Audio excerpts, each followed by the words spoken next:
Listen, listen, listen. Welcome to Monday Night Tour Ramblings, where I will ramble on for possibly another 3+ hours. There's actually a good amount of news, believe it or not, slides and all that other good stuff. And then we have a wonderful topic to talk about, and that is what is the next GI Joe HasLab? Because I know everyone wants a moray, but nobody wants to think logically because they like a pretty little picture and they go, hey, that's what I want. I also realized that clearly when I made the thumbnail, I only put the four different vehicles in, and then somehow when I went back and I changed it, I must not have hit submit, and I didn't put in the actual thumbnail for for Monday nights. So there I go, trying to think that I'm getting a jump on the game on Friday night, but obviously I did not. So anyway, I hope everyone had a wonderful weekend. It was the first full week back to work, and it was awful. And now here we are, back to another Monday and looking down at another 5 days, but only 4 more days to go. So anyway, hope everything is going wonderful for everyone else. Um, I gotta say, you come out of that, come into the new year, and it's just one of those things where you're like, wow, you know what? I've just pushed through. You've gone through pretty much the end of November, where you had normally a whole bunch of time off, and then you get in December where it's like, who works a full week in December? Very few people that work a 9 to 5 job because they're trying to use all their vacation time, and then obviously the way the holidays fell this year. So uh, hopefully I'll be able to get back into the swing of things, and hopefully things start looking a little bit better. But anyway, this weekend, let's see, what did I do this weekend? Pretty much nothing. I created no content other than, well, I guess we did a couple lives, but I didn't do any like typical content. I didn't get onto any of the classic reviews I had planned. What I actually ended up doing was um, adding more shelves to the basement, moving stuff around, which I feel like I'm shrinking the basement, yet I kind of opened it up also with the gym down there. I think once I get everything situated and how I want everything, I'll actually do a quick video to kind of show you um, how everything is set up there, because I've talked about it so much. You guys seen me do the shelves the first time. I really should have done a tearing down for the should have done tearing down the brick bar, but I didn't bother. Um, I don't know why I didn't even think about it, but that was such an engagement to do. I absolutely hated it, but it's done. It's gone. We were talking about some pictures that people used of mine, and I'm like, yeah, I knew that was my picture because it was on my brick bar. But it is long gone now, so I'm not going to be too upset about it. Actually, very happy about it, to be 100% honest. So we did that. I also mentioned that we finally finished Buffy and Angel, and we have started the new series, and that is 90210. You shouldn't have said it. You should have just said this. Okay, they wouldn't know that. Of course, guess who's in here? Uh, Here comes Olivia. So we started 90210. If you were a member and you were watching Punk's Pit, you'll know that we really got on a tangent of talking about it, and the quality, or shall I say, the lack there of quality when it came to it. But the biggest thing is, again, if you don't know this, Shannon Doherty, Brenda Walsh, she has lopsided eyes. I wouldn't even say you didn't even say lopsided. You said on different planes. Didn't you? I said her eyes. Different levels. Her eyes are in. Her eyes are on different floors. So like one eye is on floor 6, and the other eye is on floor 5. I wouldn't say 4 or 5. I would say 4. It is so much more noticeable than you start to realize. To be 100% honest, it just kind of gets worse and worse.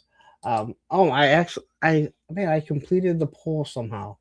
I don't know how I completed the poll. Oh well. It looks like people on the Thunder Machine. I should probably do that again, but that would take me time to put that back on. Anyway, we started 90210. Again, we like to take a show. I guess Buffy and Angel took us a couple years. We still got Percy Jackson to watch. We have a whole bunch of other things to really get into. But anyway, there are 45 people watching right now. Please hit that like button. Let's say hi to everyone that is in the chat because there is a bunch of you. And we have our RB2 Roman Ricketts. I've never seen this person at all. I don't know if anyone else has, but wait a minute. Oh, wait a minute. You gotta understand, man. I never even saw these assholes before. We have Troy Bleefer jumping in here. We have Plastic Fantastic. So I hope you're doing better. We have GI Bro, who has the best guns in the business. Clint Jorgensen is here. U.S. Combat Dojo Machine Man. 3-star draw. We have Callister or Cal Shave. Beardy making Beardison. Ronnie Trickshot all the way from Australia. We have the Odorous. I want to say the Odorous Urungus, but it is not. We have Stephen K. We have Action Figs. He says, I thought we did this topic already. It's only season 4, and we're already getting reruns. Hey, sometimes we have to go back and talk about something else. We might have done this. But anyway, again, it's so hard to find your stuff because your name isn't the easiest to find. Please post a link to your channel. And one of my moderators, they will be switching their live streams from Tuesday at 9 p.m. to Sunday at 9 p.m., which we used to be the spot for Hella Dope Toys, but no one really knows what's going on with Hella Dope Toys. So as of now, they are going to be taking over that spot, and I don't see them relinquishing it, just even if Hella Dope Toys does come back. So please, Ed, post a link. I was trying to find your stuff at the end. Of course, then I ended my poll and all that other good stuff. So we got Brick of Something here. We have David R jumping in. Nolan, which makes us Toy Tube official. We have Mamu Nestor. Matthew Matson saying next has to be a Cobra. It does not. We all believe that it does, but it doesn't. If I am correct, I believe that Cobra actually has more big vehicles or more vehicles in general than Joe. So it doesn't have to be that. That is something that so many people just think that it is, but it doesn't mean that it has to be. It's just one of those things that it's happened so far. Doesn't mean that it has to be. Just think about that. Snow Wolf is here. We have Steve Chom or Ted Knight. We have Gunpowder Nitro saying, what's good, y'all? I don't feel like I've seen this very often. So wait a minute. Oh, wait a minute. You gotta understand, man. I never even saw these assholes before.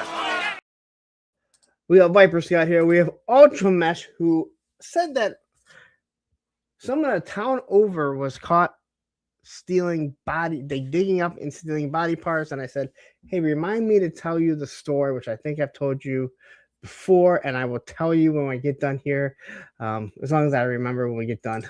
Graf has joined here. We have Allison Troy.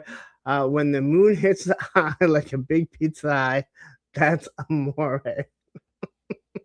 That's a Monday, I guess is what you could also say. We have Thomas Cook jumping and saying, what's up, goons?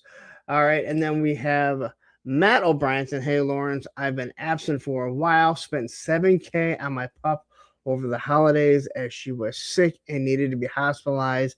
Things are getting better, and I'm getting back in a routine. Miss Ja, I feel for you. I just had to make the appointment for Roman to, go back, and hopefully we won't need surgery. But I don't have a lot of faith that that's not where it's going to lead. Unfortunately, we have David T. Allen jumping in here, who will be a guest on Thursday with a friend, probably next month. Hi, it's me, Evo Dookie, saying, sorry I'm late. Wife has been extremely sick all day. Never apologize for being late. I'm happy that any of you guys can show up and are willing to show up. We have Men who's jumping in here. We have Derek Holloman jumping in. Um, I bet he doesn't care if his stepmom is worried about if he's late or not. Go back and watch that Thursday with a friend. Oh, a lot of shit happened on that Thursday with a friend. We have M. Hatfield jumping in here. Let's see here. SCS Dog. We have Krusty O'Crow. We have Steve Martin, who is now in the house. And Matt O'Brien says, "Oh no, what did I miss? Is Roman okay? I'll be praying for him. I'll be praying for you, him, and your family, Lawrence." I assume that you were commenting because Roman hurt his leg. Probably need surgery to have what is considered the ACL. It's called something else. But they put him on some medicine. He seems to be a little bit better, but I'm not going to hold my breath because that's normally just how it goes, unfortunately.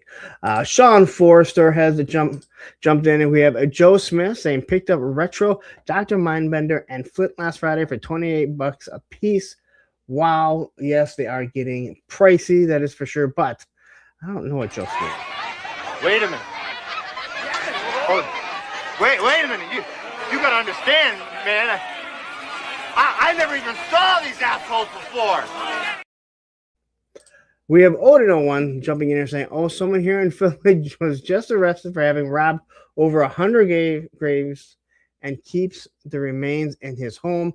That's what I believe that we were talking about. He said that somebody was just robbing some graves, and he's like, "I'll just keep to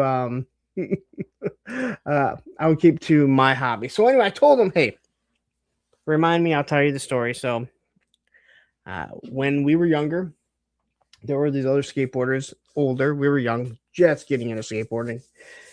And to say that these guys were just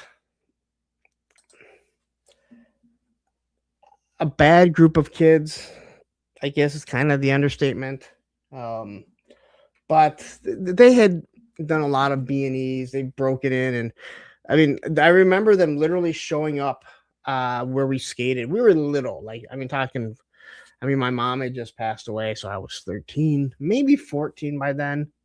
I might have even been younger than that, to be honest. My mom, I don't know. Anyway, I remember we went to the skate shop. The skate shop I ended up working at years later, and someone had broken in there. And these guys show up and they're like, "Hey, anyone want to buy some skateboards?" And they were all the exact same decks of what was stolen. And it didn't even dawn on me. I'm like, "Oh, MJ's just had all those stolen." And I remember the guy like threatening me, and they were again all bigger. I wasn't driving yet, so you can only imagine.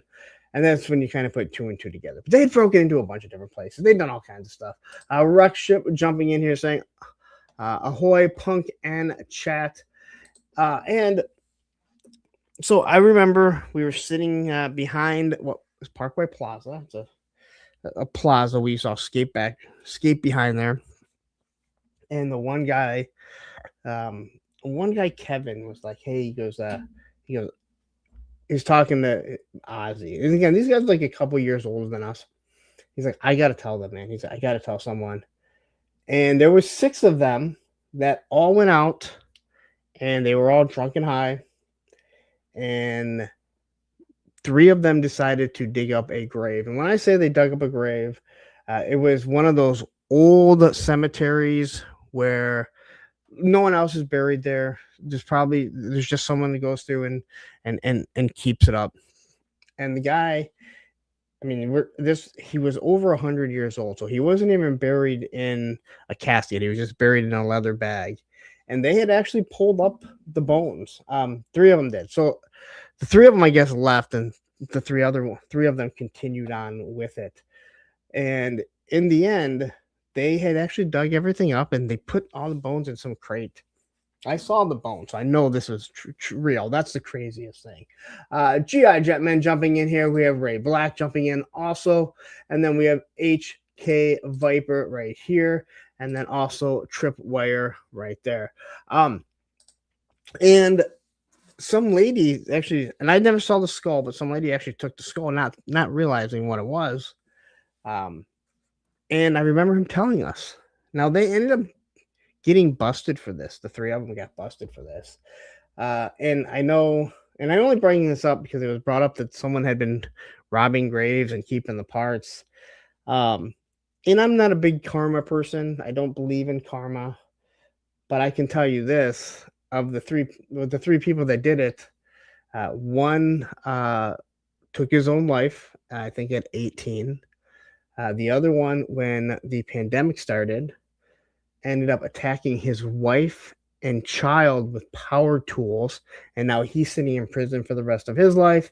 And I believe the third one became like a nurse, but got nailed and busted for stealing drugs and selling them. So if you believe in karma, that's, I guess, the best you can say, that coming back around. And I only tell it because it was brought up that someone was robbing graves, and this is the closest story I'll ever have to a grave robbing story, I hope, ever. But it was messed up. As you, again, we were kids, and of course, it was like Stand By Me. Like you wanted to go see this because you, first off, you didn't fully believe it, but at the same time, you knew what these guys had done. And sure enough, yeah, they did it. It was in the papers and everything. And I remember when the one guy during the beginning of the pandemic, well, a little bit of the pandemic, attacked his wife and kid, and all these people talking about like, oh my God, Ozzy was such a wonderful guy. He was so nice, and I can't believe it. I'm like, dude, stop it. I'm like, this guy dug up a grave. I mean, he does, and like people jumped on me about being a bad person, and and then other people finally were like, no, dude, this guy, he's not that great of a guy. So anyway, that's my grave robbing story. No one else in toys is talking about grave robbing right now. Thomas Pook saying, my family owned a small skate shop in the early 90s. I was lucky enough to run it for a few years while in high school. Well, I hope it wasn't Cast Cycle, because then it got broken into, or MJ's here in Michigan, because they got broken into all the time. We have just Jeff jumping in here. We have Rowdy Riles jumping in also. Whew, all right. Crusty Crow saying, wait, is grave digging a gateway to being just a dumbass? Who knew? Yeah, I know, shocker, right? Russell Lemieux, and I know I've talked about this before, but I don't know if I've talked about it on this show, or maybe we talked it on Punk's Pit, or maybe the Clubhouse. But this is one of those weird things, and hey, these are things when you are by yourself, you end up talking and talking about some weird stuff. Anyway, yeah, that was the story. I believe you're Ultra Match. You were the one that mentioned it. That's why I was saying, hey, just remind me. Just remind me to tell the story.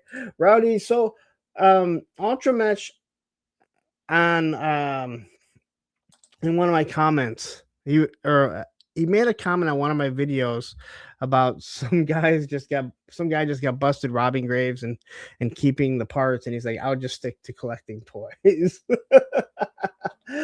So yeah, that's, again, I was like, remind me and I'll tell you the story. He didn't remind me, but I remember to tell it anyway. Matter of fact, he's probably going, I didn't want you to tell the story. Gunpowder Nitro saying they said dude had infant body, sick fuck for sure. It is. And again, I don't want to make jokes about, obviously what had happened. And again, I know from what happened with, again, like I said, this was shortly, I want to say it was after my mom passed away. So shortly after, so 13, I mean, we're talking 30 plus years ago. But yeah, if you believe in karma, I'm not a big karma person. I kind of believe you kind of do stuff to yourself. But if you believe in karma, it's usually doing stuff like that does not lead to something good. We'll just say that. So anyway, as I said, I didn't record anything. I put up some shelves. We started watching 90210. It is so bad. It is awesome. I believe we're like 10 episodes in, 10 or 11 episodes in. We got like 10 seasons to go. The crazy thing is, I get home and she's like, yeah, got an hour to watch it. I'm like, my God, like, you really want to watch this shit. Like she's so excited to watch these stupid shows. She went to school and told all her friends about Brenda and her lopsided eyes. Again, if you don't know, Shannon Doherty has lopsided eyes. Now, I know she passed away. Same with Luke Perry. But it doesn't change the fact. And it's kind of like Tom Cruise's middle tooth. Once someone points it out, you'll never not be able to see it. But her eyes are so off, and if she turns her head the wrong way, sometimes it's even worse. But yeah. Gun Bunny Customs jumping here saying, "What's up, everyone?" And then Gunpowder Nitro saying, "So we're getting a retro classified Firefly." That is the rumors that I've heard. I don't know if it's true or not, but it makes sense. I mean, I believe the source that told me that we're going to be getting one, but it's not going to be much different than the one that we already have. Other than that one's been out for a while, believe it or not. So, and then we have Travis, Mr. Wonderful, jumping in here. And once again, him and Ed, they're going to be switching their nights to Sunday nights at 9 p.m. Eastern Standard Time, taking over the Hella Dope Toys time slot. So probably it seems like it's going to be a little bit better, a better slot for them. That was actually one of the slots Circle of Jerks and we all talked about possibly moving to, and we were all like, yeah, I don't really want to work on Sundays. Yeah, Shannon Doherty died of cancer, if I believe it. It kind of like, I can't say it came out of nowhere. They announced it out of nowhere. And if you don't know, Shannon Doherty and Buffy the Vampire Slayer, Sarah Michelle Gellar, were like best friends. They lived like next door to each other. They did all these weird videos and like all these little Instagram videos and everything together. It was kind of crazy, to be honest. And so did Luke Perry. He passed away, who was a 90210, who also dated Brenda from 90210. And he was also in the Buffy the Vampire Slayer movie, which Olivia went, wait, there was a movie? I'm like, we don't talk about it.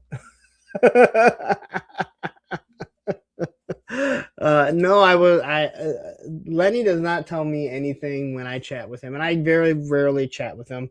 I am not one of those people that hounds and bugs anyone at any of these companies because they have more important things to do than to deal with a schmuck like myself. Anyway, what did drop last week for the classic videos was Sergeant Slaughter, Leatherneck, and the Triple T. Now, I did realize that I do have now, thanks to Johnny Reno, Cage's Customs, the Sergeant Slaughter mail order.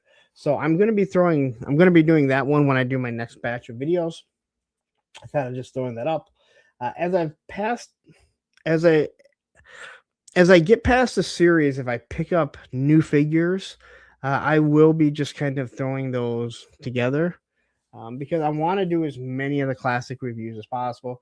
They're not really meant to go up in order. I do them in an order just because it makes more sense if you are, been paying attention to them. But if somebody comes in 3, 4, 5 years from now, it's not really meant to be in order, but it is meant to where they can kind of just go through everything and find out, hey, you know what? This is actually pretty cool. I can see all these reviews on the Real American Hero line. So I want to try and get to as many as possible. So all the old ones that any ones that I get that came already, I'll be throwing them in there. There's not a lot of vehicles for me after this, after Series 5. You can see very few vehicles unless I pick some up.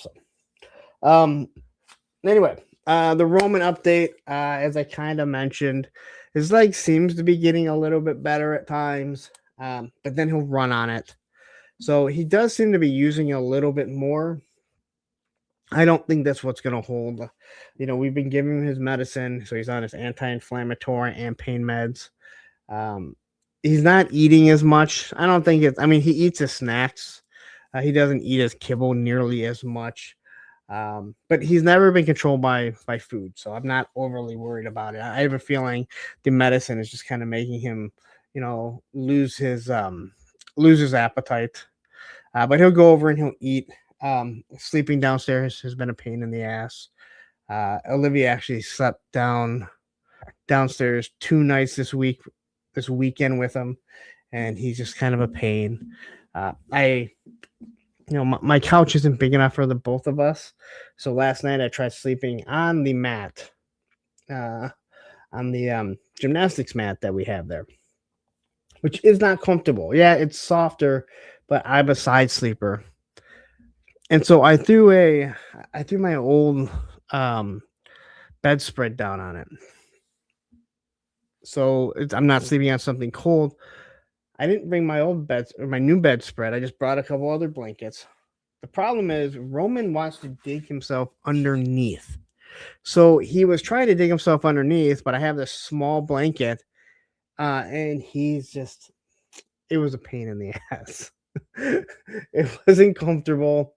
So tonight I'll probably just deal with sleeping on the couch with him. I can't have him come upstairs. He's not supposed to go up and down the steps. You try and limit him as much as possible. But he still jumps up on the couch. It's almost impossible. That's why I have the mat. The mat's folded up, so it's easier for him to get up onto the couch. But hopefully they'll be able to, when we take him in this Saturday, we're going to go in. Hopefully they'll look at it and say, hey, it actually looks like it's getting better. I'm not holding hope out just because I think we all know exactly how it normally goes. So that's kind of the update with Roman. It's going to be a lot of fun. Little dogs are I guess would be probably difficult enough, but a big dog like him, he wants to run. He's powerful. So he babies it, and I worry about him hurting the other leg. But Matthew was saying, my moderator Matthew was saying that, his dog had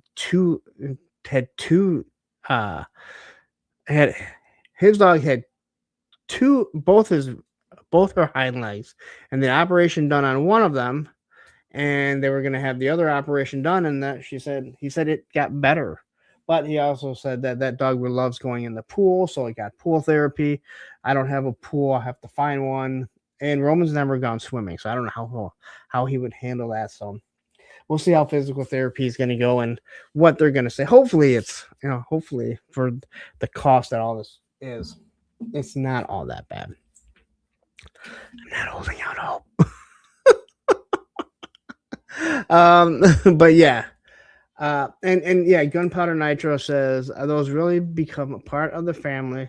Hope he gets to feeling better. Yeah, and he's 9. He's 9 now, 9.5. But he doesn't act like he's not some old dog, and this just happened. And they said, hey, a lot of people said that has something to do with him slipping on ice sometimes, and they're like, he's just getting older and he's powerful.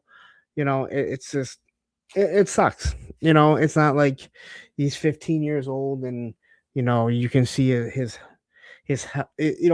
quality of life's going down. It's not like he's still good. So we're gonna pull through. It costs us a little bit of money, but that's okay. That's what they make that care credit for. So you can just put it on that credit, and hopefully you have enough for it. All right. I want to give a big shout out to Sergeant Reds for Thursday with a Friend, John and Dee. That was a wonderful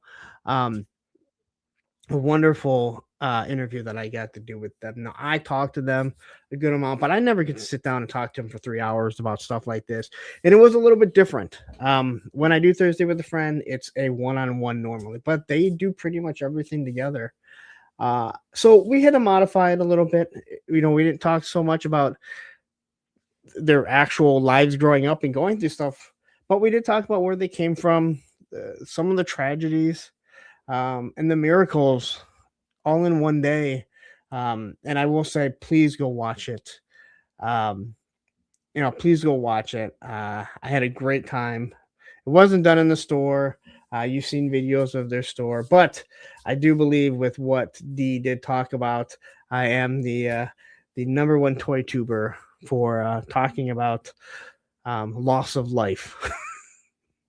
Is it safe to say, guys, I'm the number one toy tuber to talk about loss of life, and it's not something I really enjoy, but it seems like this is where people come to talk about that type of stuff. But please go watch it because it is an awesome. It's an awesome interview, an awesome conversation. I hate calling those interviews. They're really conversation. Interviews are when you're like, so what are you doing next? What is like? I like to sit down and talk to people. And every single one. Here's one guy. He was on it. Woody 222 saying, "What's up, everybody? Just finished watching the movie, The Harder They Fall, and damn, that movie is good. Well, you know what you're gonna get quickly, just because, well, you're Woody."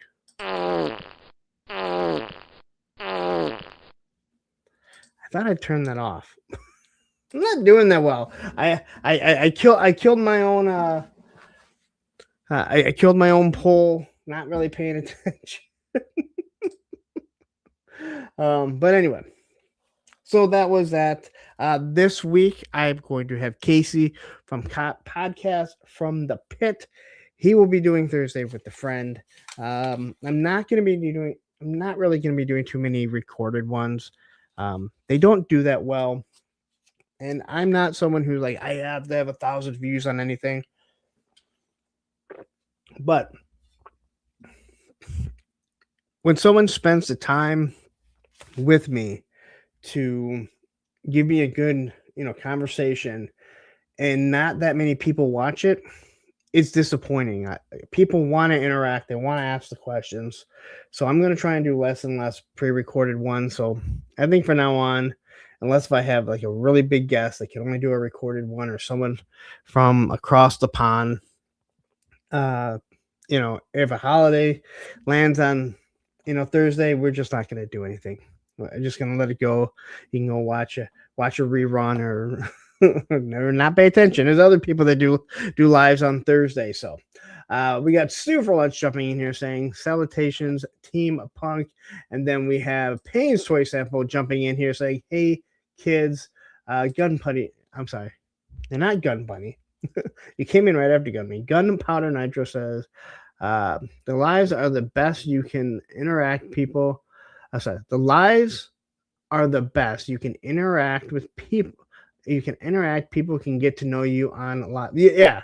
And that's one of the biggest things. Even if it's recorded, it's okay if someone that's doing the interview or who you're talking to is in the chat, but you don't really get to ask the questions. And people I know absolutely love asking the questions.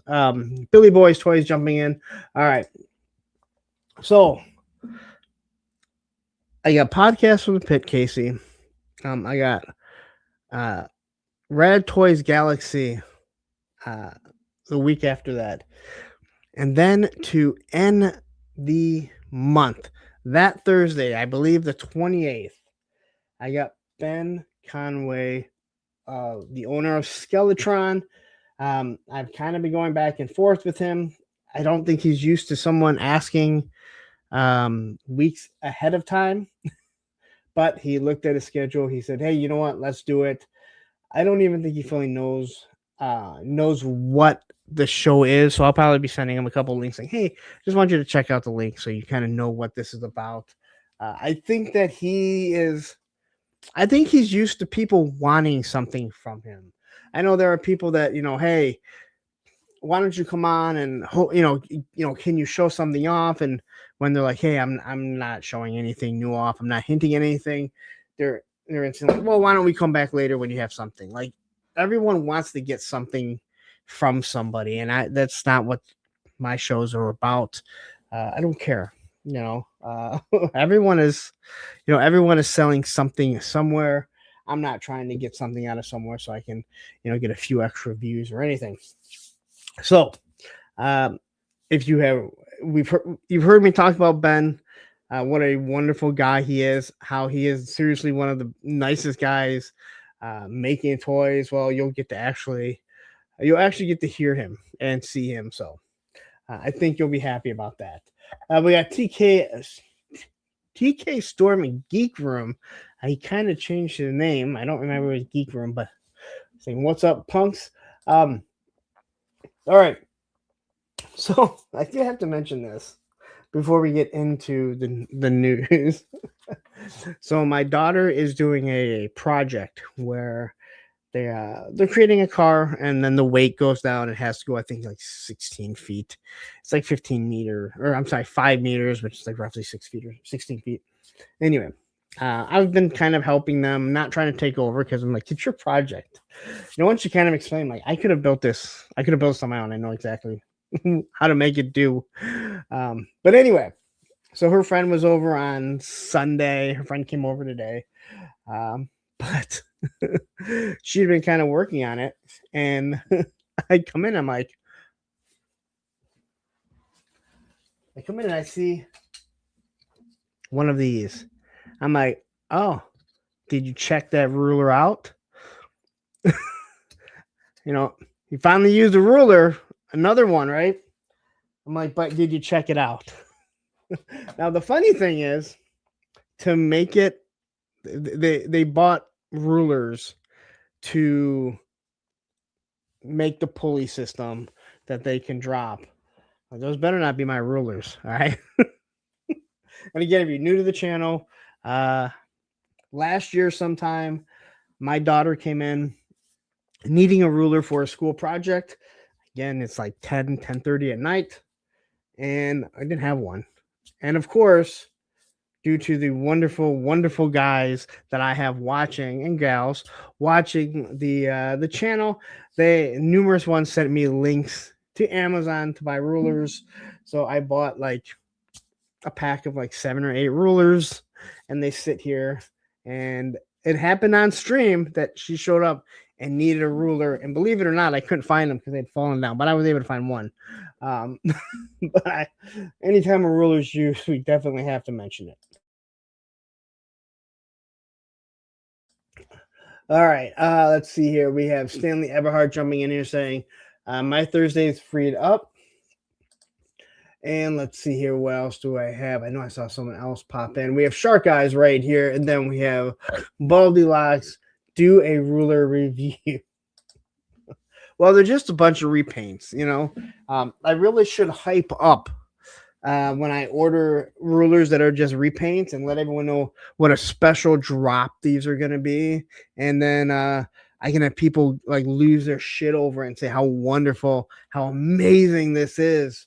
Yeah, I'm not going to do that. So anyway, that was it. I don't think I have much more to talk about for the opening. We have action figure sold separately. Go check out Robert's stuff. He does amazing job on his with his walls and different things. I bought like 4 of them at Joe Fest. I have a feeling I'll probably be picking up at least 1 or 2 more. So I just have a little bit more to do photography with and different setups. Double Dog jumping in here saying, "What's up, everybody?" Man, I don't. This name doesn't seem very familiar either. I'm not gonna lie. I just really want to play this. Wait a minute. Oh, wait a minute. You gotta understand, man. I never even saw these assholes before. Baldy says, if they have a glow-in-the-dark ruler, I'm in. Well, you know what? I guess it could come in handy. Guess it could come in handy, right? So anyway, we're gonna get into everything in a second, but like I said, I quickly want to mention right here, this guy, one of my moderators, Action Figs Ed. Please post another link. I believe, when did you say you're going to be starting going live on Sundays? Because they're going to be switching from Tuesdays, which means now I guess Baldy's here, and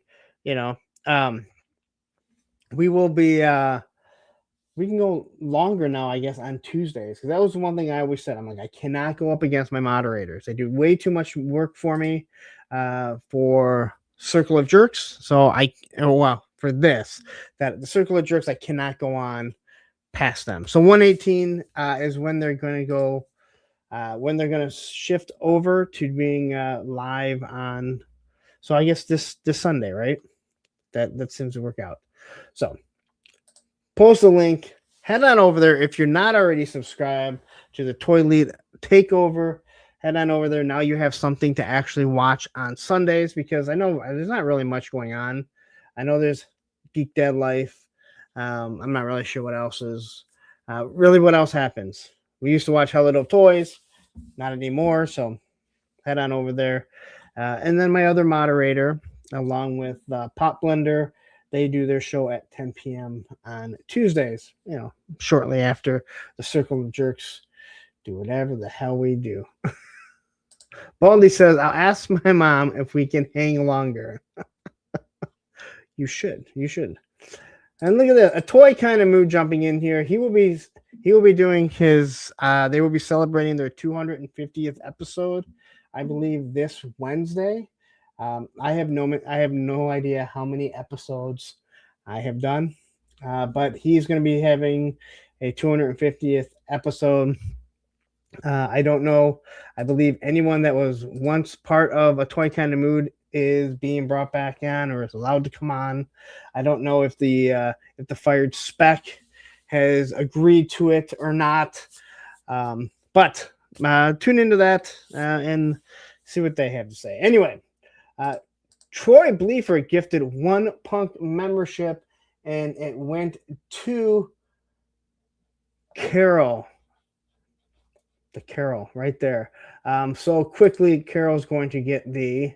Welcome to the Creamery. That's Carol. Anyway, thank you very much, Troy. Greatly appreciate it. All right. Let's get into a little bit of toy news. But before we do, I'm going to play something because I need a breather, as I always do. Mossy has something, and it's kind of promoting the show tomorrow.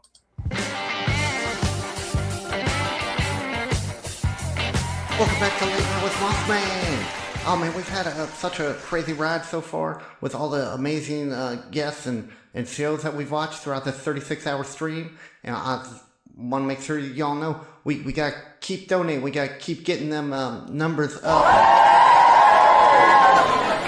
Skeletor, what are you doing here? Skeletor has come for the circle jerk. Ooh. Come again? That's the plan. Skeletor, I think you're confused. There's no this is Late Night with Mothman, so I don't know what you're referring to. Man, Tony's Figs told me I could meet 4 bald men here for a circle jerk.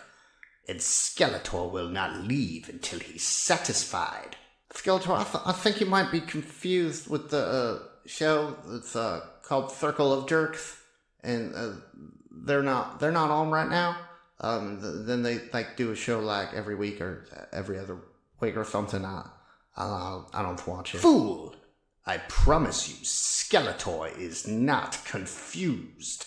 Skeletor, I'm trying to tell you, there's no circle jerk going on here right now. I got this. Skeletons. What you're looking for is it's back here in the back, which is yes. Skeletor will be satisfied. I don't even know what's happening anymore, guys. So maybe we just kick it back to the 36-hour live stream, and y'all just keep donating money for Toys for Tots. Yeah, Late Night with Mothman, I guess.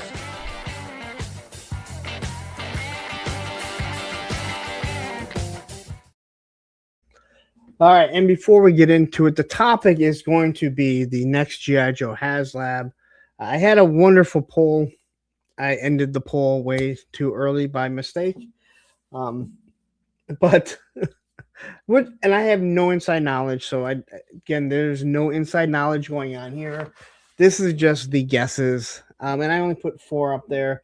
That's what the thumbnail was, and then I put the thumbnail up there. If you saw the 4 vehicles as a placeholder, and I went back and I put in the new one where I put in all the information, and I must have forgot to hit submit, and I didn't realize it till just before I started the show. So I changed it now, but it really didn't help the whole weekend of people seeing what was going on. But anyway, let's get into a little bit of toy news, and that is Masters of the Universe. All right. And starting with this original He-Man concept, these are now available at Target for $19.99. You see, look, I actually did even more work putting in prices and names and everything. There's no McFarlane, so at least I didn't see any McFarlane. This would have been a perfect time to see how much work I'm willing to put in with names I don't remember. But anyway, if you are interested in this, these are like He-Man concepts. I believe they were only available. Well, they were available elsewhere. I don't know where, but now they're available at Target. That's at least what I think Toy Arc or Toy News International they said that it's now available. But if you are interested in getting some of these figures, which I don't know, not my thing, that's for sure. Like I said, I really liked a lot of the stuff that Origins did. Stuff like this, not so much. But I know there's a lot of Motu fans. Remember, this is a line that, we were told many years ago that the line is dead. Mattel no longer has the rights to it, even though they own Masters of the Universe. Even though they own Masters of the Universe, we were told they lost the rights to it. And we were told that the line's going to die. And I will say it again, like some people that have, told us how right they were about classified figures that are coming. If you wait long enough, you will be right. If you predict if I start predicting, hey, Marvel Legends, it's dead. If I say it for the next 10 years and it finally dies, I can be like, I've been telling you guys for 10 years the line was dead. But this is a line that seems to just keep on going. This is based on, I believe, original art. It is it's something. It is something for sure. But again, if you want it, go get it. And again, as for the GI Joe HasLabs, again, they've just alternated. It doesn't mean that they always have to. The majority of the vehicles and stuff is actually Cobra stuff, so they have more stuff to begin with anyway. So I wouldn't be surprised if they did go with something that is Joe, especially if they want to go down the water world, and if the water moccasin is actually coming, well, that might be a reason to do a whale. All right, so here is this is the sketchbook series inspired by original concept art of He-Man. GI Jetman jumping in here with a member for 4 months, so you know what you get. Fucking Phil Collins. Poor Phil Collins. Not poor Phil Collins. The guy's a millionaire. Sean Jones jumping in here. All right. And then here is the back of the packaging if you are interested. And then we have this Club Grayskull. So for $10, you can have the option to buy figures. I know this is how most subscriptions work. But I don't think you get anything other than the option to buy things. Matthew says, original artwork for Conan that was redirected into becoming He-Man. All right. So Club Grayskull, this is the Great Black Wizard. He's $31.99. So you pretty much have to get this. It's through Mattel Creations, aka Club Grayskull. Now, I believe that you get the chance to buy this first, and I think it normally goes up on Mattel Creations. I haven't bought anything off them in quite some time. So if you are interested, and like this is what I say, like I think this stuff looks really, really good. I have no issues with this type of stuff. I like when they do stuff like this, and this is the type of thing that makes me disappointed that I got out of the Motu Origins line, but not that upset because I have so much stuff to. We got Toy Havoc saying nipple ring helmet. If you come in tomorrow with this guy hanging off your nipple, then we'll know you're truly committed to the circle of jerks. Todd C jumping in here saying, "Hey, I'll never mind, I'll be back." All right. There's a little bit of Motu news, believe it or not. But this figure looks good. And I said this. I got out of doing Legends. Not Legends. I got out of doing Origins, and I think some of the sculpts that they started doing are absolutely wonderful. They really do kick ass.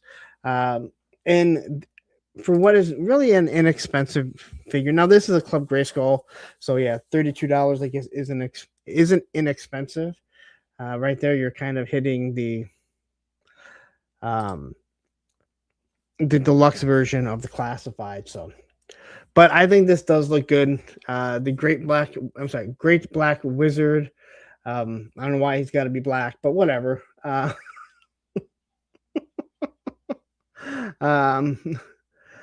don't know.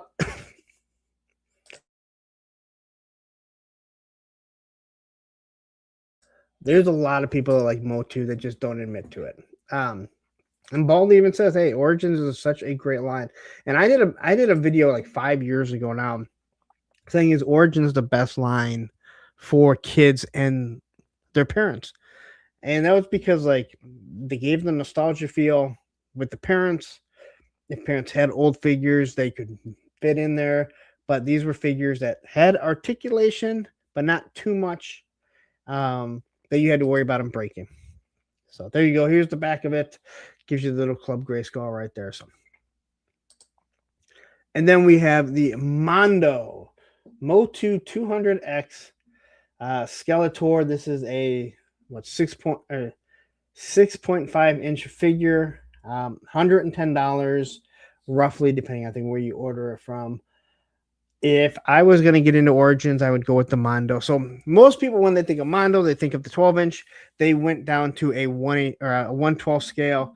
These figures look amazing. They have done He-Man so far and Clawful. Obviously, if you're going to do He-Man, you got to have Skeletor. These look absolutely amazing. Like if someone said, "Hey," and I'm not into the 200X, but if someone's, at this point, I'm like, all right, I mean, I have that San Diego Comic-Con He-Man and Skeletor. But at this point, I'm like, this is, if I just wanted a representation of He-Man and Skeletor, I'd get these. They're different. They're different enough, but the look of them. And I know, $100, $110. I laughed. I was at Target the other day, and some little girl was looking at a Lego set. It was $100, and the mom was like, "That's $100. I can't. I can't believe that." And I'm like, I laughed. Like, yeah, $100 on a Lego set. Oh, that's crazy. But anyway, Graph saying Motu rules. APWT always brings the best Motu news to the internet. That's what I'm known for. My Motu news. But again, you look at this. Again, I think this looks absolutely awesome. Troy Bleaford is talking about the Beavis and Butthead. They're 9-inch. I don't have that. It's kind of out of my realm, and I also really don't talk about anything that's 12-inch unless if it's GI Joe. I know that's what she said. But I haven't even seen the Beavis and Butthead. But Mondo does some really good stuff. A matter of fact, I saw somebody on Facebook today in the Marvel Legends section. They posted the Mondo, I think it was Magneto, and they're like, how does this company stay in business?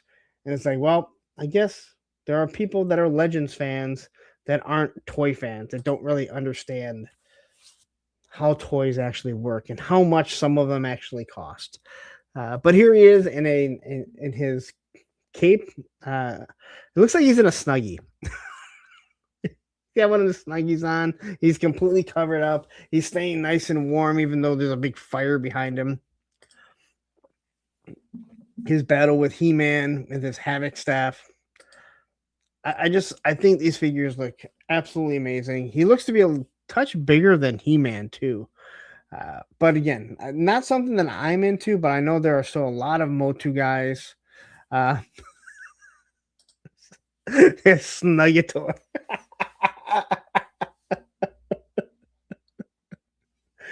No, now we need Skeletor to do a Snuggator commercial for Snuggator.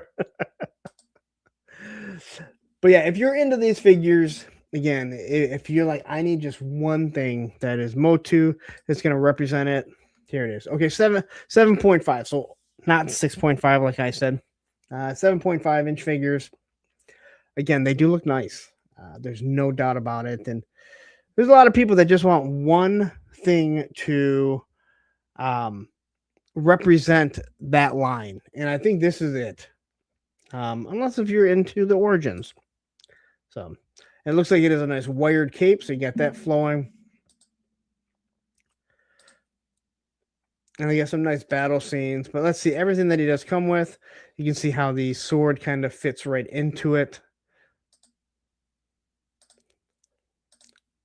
Yeah, a lot of pictures here. And I'm glad that they make him so they can actually hold the sword straight up. I hope He-Man can do that. All right. Oh, wow, there's a lot of pictures. All right, you know what? Just a lot more pictures than I realized.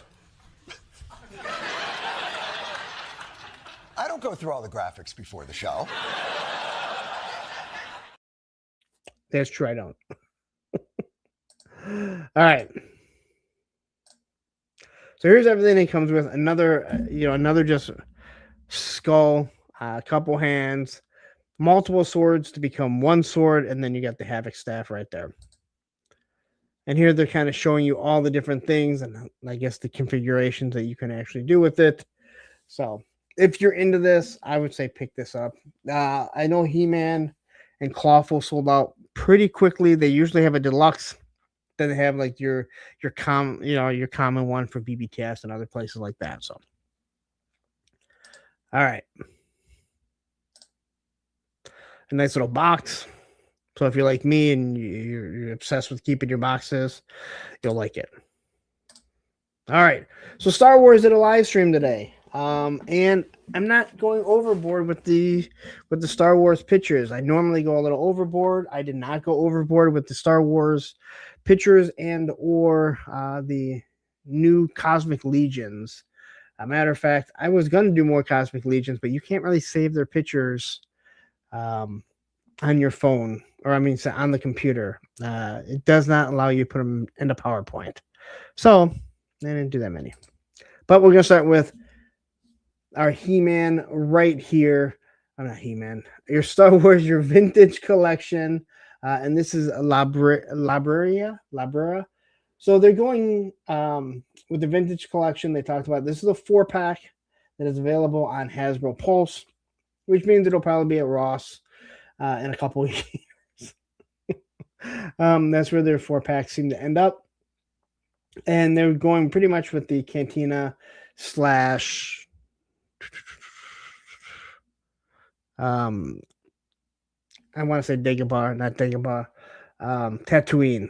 So, but if you want to go into this, you want to add to your Cantina, you're good with that. Graf says, maybe wait for the clearance for Funko Folds. You can. You can if you want. But it is one of those things you do have to definitely watch for. I would worry about that though. If Funko goes under and they do own Mondo, if no one like buys it off them, yeah.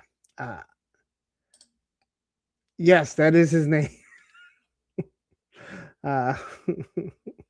Libya is his name.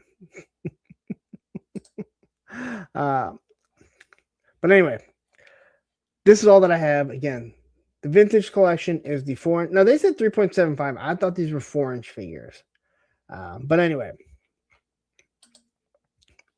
and then we have this guy here, the Garadan, of course, at the bottom. Yeah, Garadan. I think we all know this guy. We all remember this guy. They talked about how they gave him a cloak, I think. Maybe they talked about the other guy.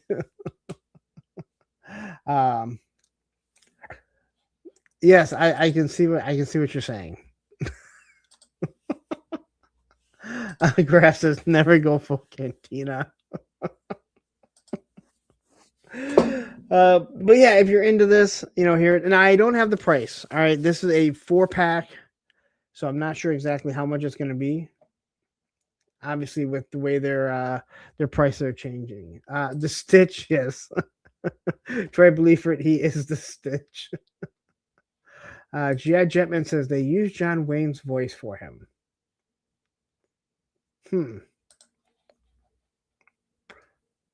I've never heard that. And then we have this guy here. He is the owner of the cantina. And I did not know this. The Masasli Cantina. Cholman. I don't remember ever seeing this guy. I believe he's been more in lore. He has a sweet ass porn stash. This was kind of pointed out in the Circle of Jerks chat. This sweet ass porn stash. It's kind of weird that a Wookiee can have a mustache, considering he's all hair. But this is this is him. He's got the big mug. They said they used some of the parts from Chewbacca, but for the most part, there's a lot of new on him. Toy Optic says, I need Sextash Chewie in Black Series. Well, give it time. Give it time, and it may happen. And where we have Well Hung Banana Hammock jumping in here saying, Clark Gable must be on Chewie's uncle. Oh, man. So here we have this guy here, and this is, I don't know how to pronounce these names. I don't even want to try. Arlu Shush, I don't know. If I would have listened more, but I literally just had it on while I was driving from point A to point B.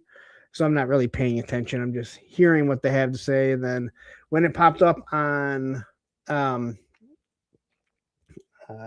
had Toy Arc had all these, I was able to kind of, this is what they talked about. Okay, so Matthew says, yes, it is John Wayne's voice. Ben Burt used a heavily processed, synthesized snippet of Wayne's discredited dialogue from another film to create Garadan's unique buzzing voice. I should tell my dad that. I bet he doesn't know that. And he's a huge John Wayne fan and could care less about Star Wars. But anyway, so this is pre-order up on January 28th. If you are, if you're interested in it. Again, Star Wars Vintage Collection. It's the 4-pack. If this is not something that you need, again, they probably will end up at Ollie's. But if you are into, whether you back that HasLab or you built your own cantina, this is exactly what you need for that. Or maybe you have a whole bunch of, 1/18th scale figures that you have them in a bar. We know there's a few guys that are doing the 1/18 scale. Believe it or not, it is not a dead scale. It's just not as popular as the 1/12 scale. Then we get this guy. He's going to be coming up. So I believe Geonosis is going to be Geonosis. Yeah. Been watching a lot of other things, so you started getting all messed up. But this guy's going to be coming later on in spring 26. Pogo the Lesser. Again, just kind of letting you know, hey, we are sticking with this, and we're going more. What they say, more prequels. So, all right. Twilight just says you actually pronounced that correctly. I'm not. Hey, I can pronounce some things correctly. Alex Martinez says, yep, I need more figs for my Cantina HasLab. Yeah, and that's exactly what it is. Now, I will say this.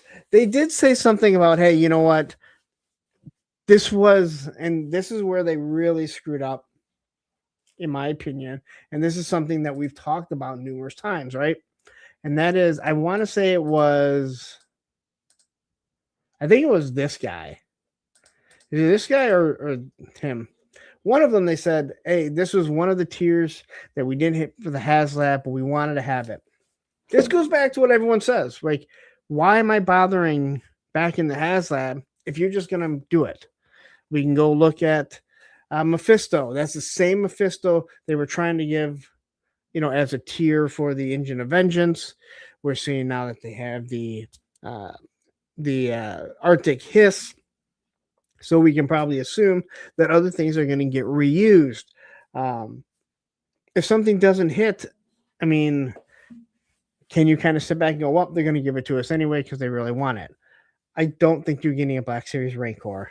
If any of you holding out hope for that, just so you know. All right, Allison, I hope you are watching right now. This one is for you. So this is for the retro line, and I love this. Now I don't collect this. This is what Super 7 is supposed to be doing with GI Joe, and unfortunately, they're an atrocity. But they are giving you characters that still fit in the 3.7 line, 5 POA for the most part, 5 POA Star Wars figures called the Retro. This is obviously when she's going to give out the medal. I love the fact that they said, hey, we've already given you Luke. This one will fit on Han, and Chewie's still going to be waiting for his medal.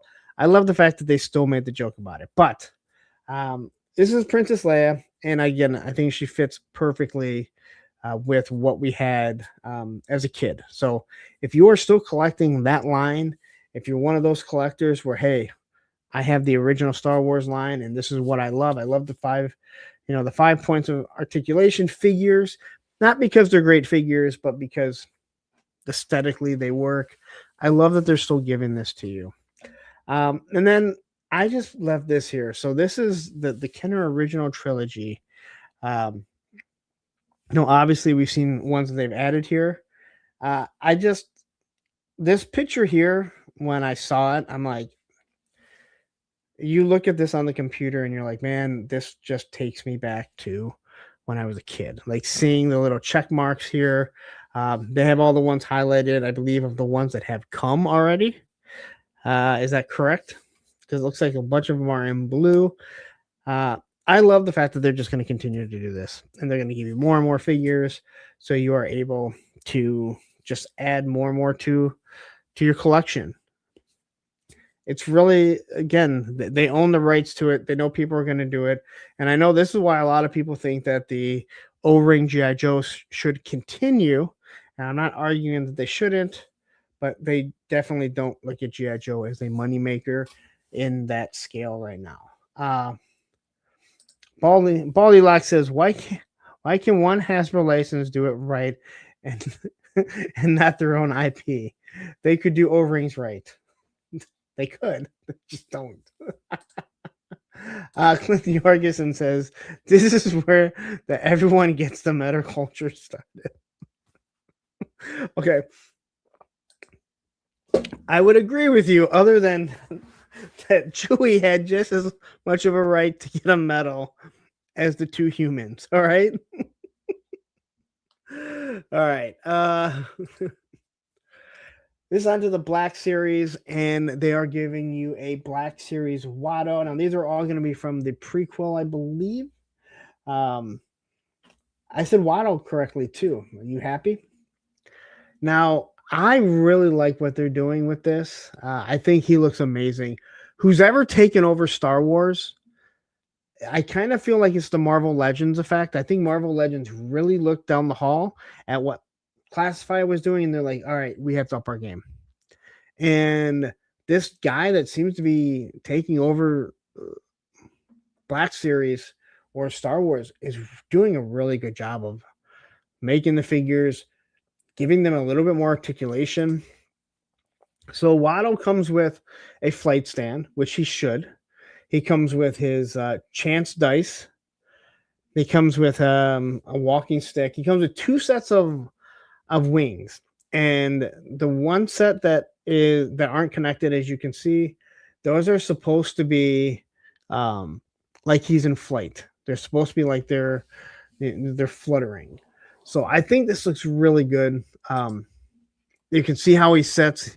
He's got like his, I don't know what the hell, I forget what that is, but he looks really good. And again, if you have the little Anakin, childlike Anakin, you can put them together and start creating an actual episode 1 shelf and put on. Waddle's very important. I think we will all agree.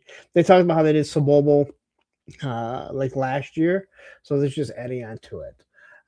And Spec Toy Optics saying, I need this Black Series Waddle. My display is going to be so racist.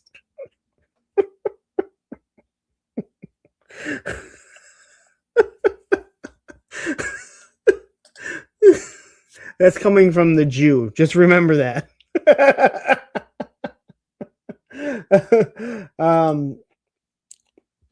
And then we have Tanwi. Now they really talked about how like she doesn't do very much, right? Like she doesn't need action poses, but they said there's a good amount of articulation within her neck, obviously her legs.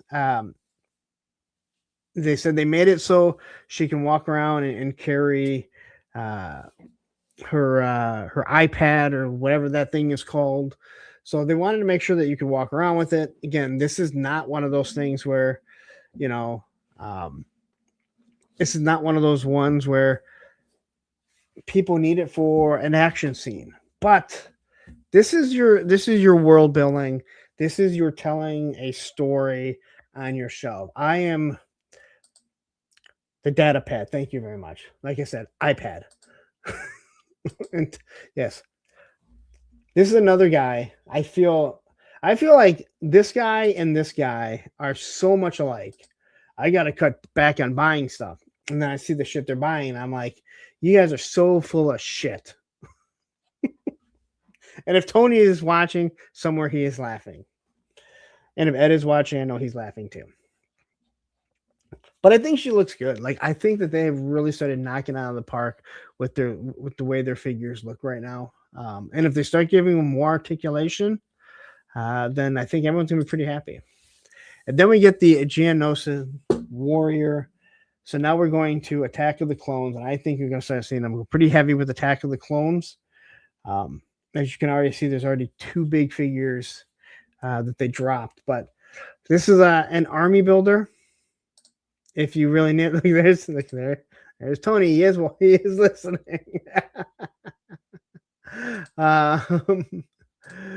Graf says she doesn't do very much.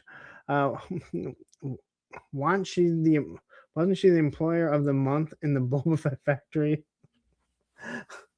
She doesn't move very much, is what I'm saying. Stefan says I can pass on all the Star Wars stuff today. And a lot of people can, again, believe it or not, people I know I've been told I'm just a classified channel, but I talk about many other things, believe it or not. So this guy, and they said he does the exact same thing. His flight stand is actually taller than Watto's, and he has the same type of wings.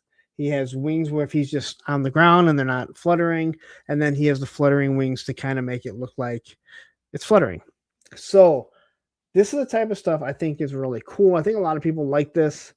Again, if you're building a battle scene, and I feel not every shelf has to be in an action scene, but I like having shelves that are telling a story.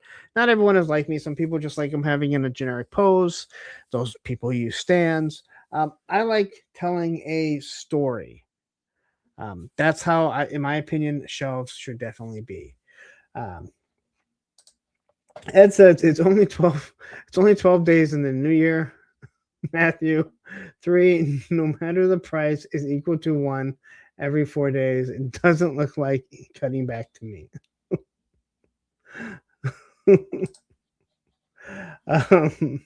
Yes, Matthew's cutting back, or he's getting a divorce. It's one or the other.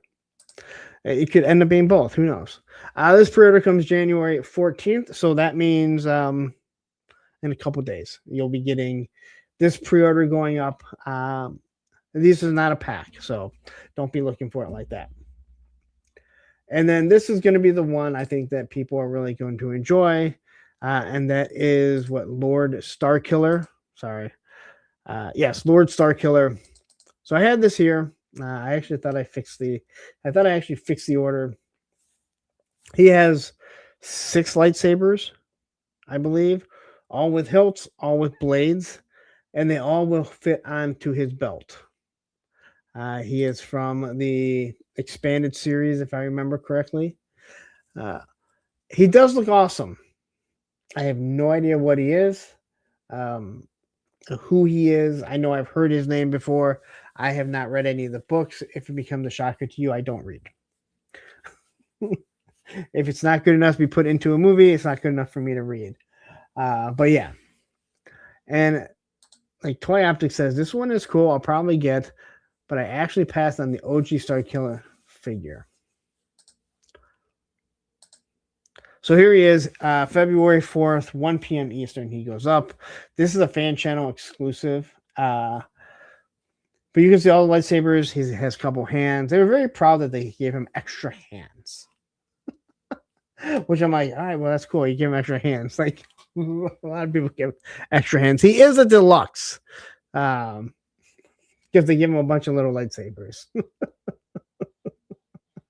And then Brian King jumping here saying, I can't quit Star Wars no matter how much I try. They keep pulling me back. I feel like we've seen a lot of people I haven't seen before. Wait a minute. Oh, wait a minute. You gotta understand, man. I never even saw these assholes before. I don't know. Maybe you've been here before. I appreciate it. Either way, I just like to play the Ash from Army of Darkness. Graf says, the lightsaber's an amazing weapon unless you want to kill someone. They just walk it off.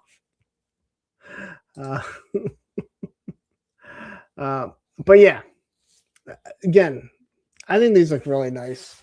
I think from what I see, and again, I don't pick up many Black Series or many Star Wars figures in general, but from everything that I've seen, I feel like they've really upped their game, and I feel like a lot of that's come from Classified. It's, Marvel Legends clearly upped their game. I'm all in on this X-Men 97 and other Marvel Legends. I've really started going heavy into that. I saw Sergeant Red's got they bought a lot and a bunch of stuff. I'm like, oh, I really want all this stuff. All right. Next on to Mezco. Mezco was like, I know Punk likes to I know Punk likes to take his nap on Monday before a show, but we're just gonna drop stuff, and we're just gonna drop stuff, and we're gonna drop stuff. And they had 3 drops of their own just today, and all on the wait list now. They've all sold out. They're all on the wait list. But before we get to that, we get to Batman Year One, $116. Now, I think this looks really good. I know I heard Robo, from Robo Don't Know on his Rewind kind of talking about this. I think this looks really good. I think most of the stuff Mezco does looks really good, although I think many of us have a love-hate relationship with Mezco because of, how they really treat people. And by people, I mean the people that buy stuff. And Matthew is letting me know that Brian has been here before, and Brian is saying thank you. Again, a lot of names go through here. I can't remember them all. I don't know.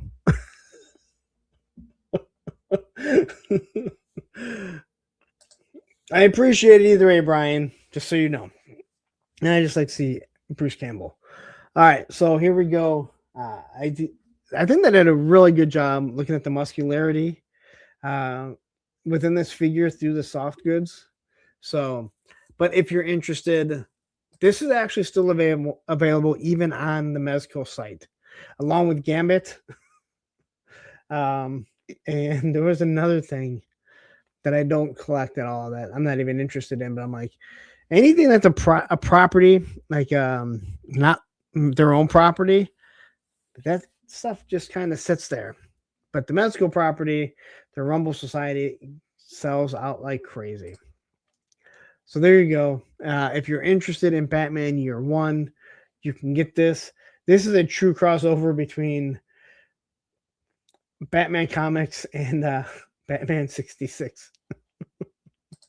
Alex Martinez saying, I got this Mezco Batman on pre-order. See, and the worst thing about any stuff like this, Mezco's DC stuff, is it's all pre-order. Where if it's Mezco's own line, it's in stock and they usually will ship it out pretty quickly. So, and Toy Optics says they produce less of their own stuff to create demand. No, and again, they're actually very smart about it because they have it in stock and ready to go. And their prices are pretty, well, we'll look at them in a second. Anyway, if you need a Batman Year One, I think this is a pretty good representation. If it's something that you're into, if you're not into it, then just don't worry about it. You don't need to buy it. Not everything is for everyone, as we all know. Took me a second to figure out where Batman was here.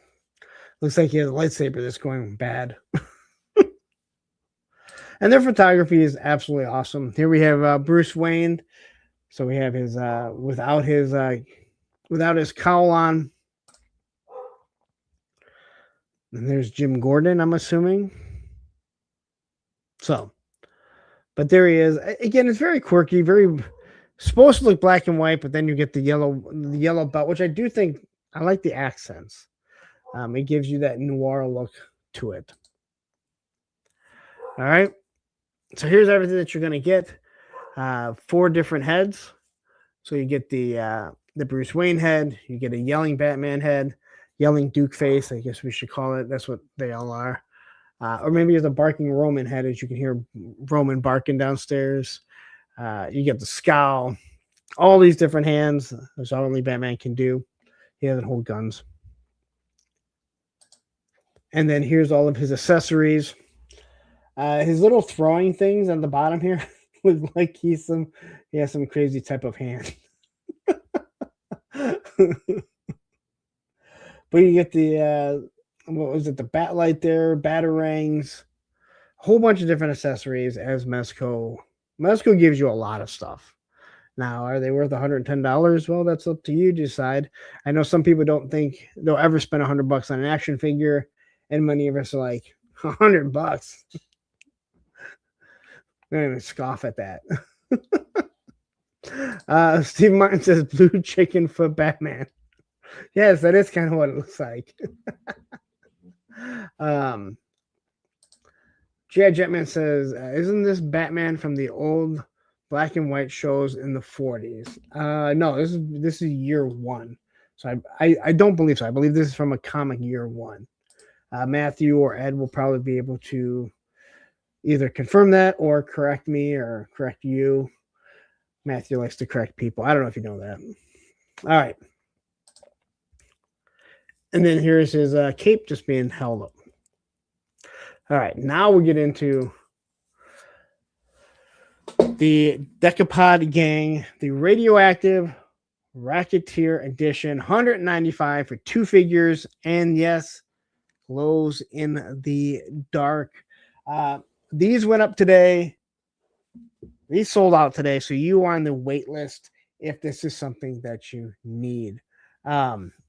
And Matthew says, yeah, Year One is a comic book different from the 40s Batman. That's what I thought. So, and Toy Optics, I'm telling you, these are the exact same person. I need to have Matthew and Spec on together on Circle of Jerks just so we can confirm that they are 2 different people because they're so much alike, yet so different. All right. So $195. You can get on the waiting list.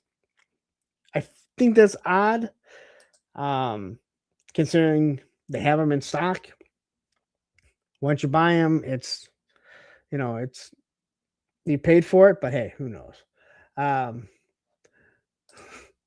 Spec says we cannot exist in the same space at the same time. Paradox. So anyway, the Decapod Gang. These look awesome. Now, I'm not big into having crustaceans in my house. I've talked about this before. I do have a couple. I do think these look good though, and many of us are big into glow in the dark. Um, it doesn't take much to sell people on some of the glow in the darks, especially once you get the $10 UV light, and you can just kind of make shit pop. And of course, if you have a scare glow, you know exactly what I feel about that figure and how amazing a $15 figure at the time can be the best glow in the dark figure, in my opinion. Like, I don't even think can't even compare it because of the price of it.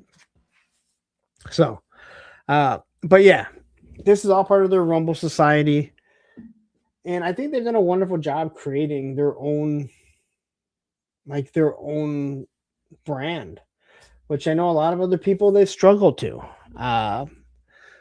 Some people, they create their own brand, but they're really taking, cues and everything from other companies, or other properties and different things like that, where this is just so original.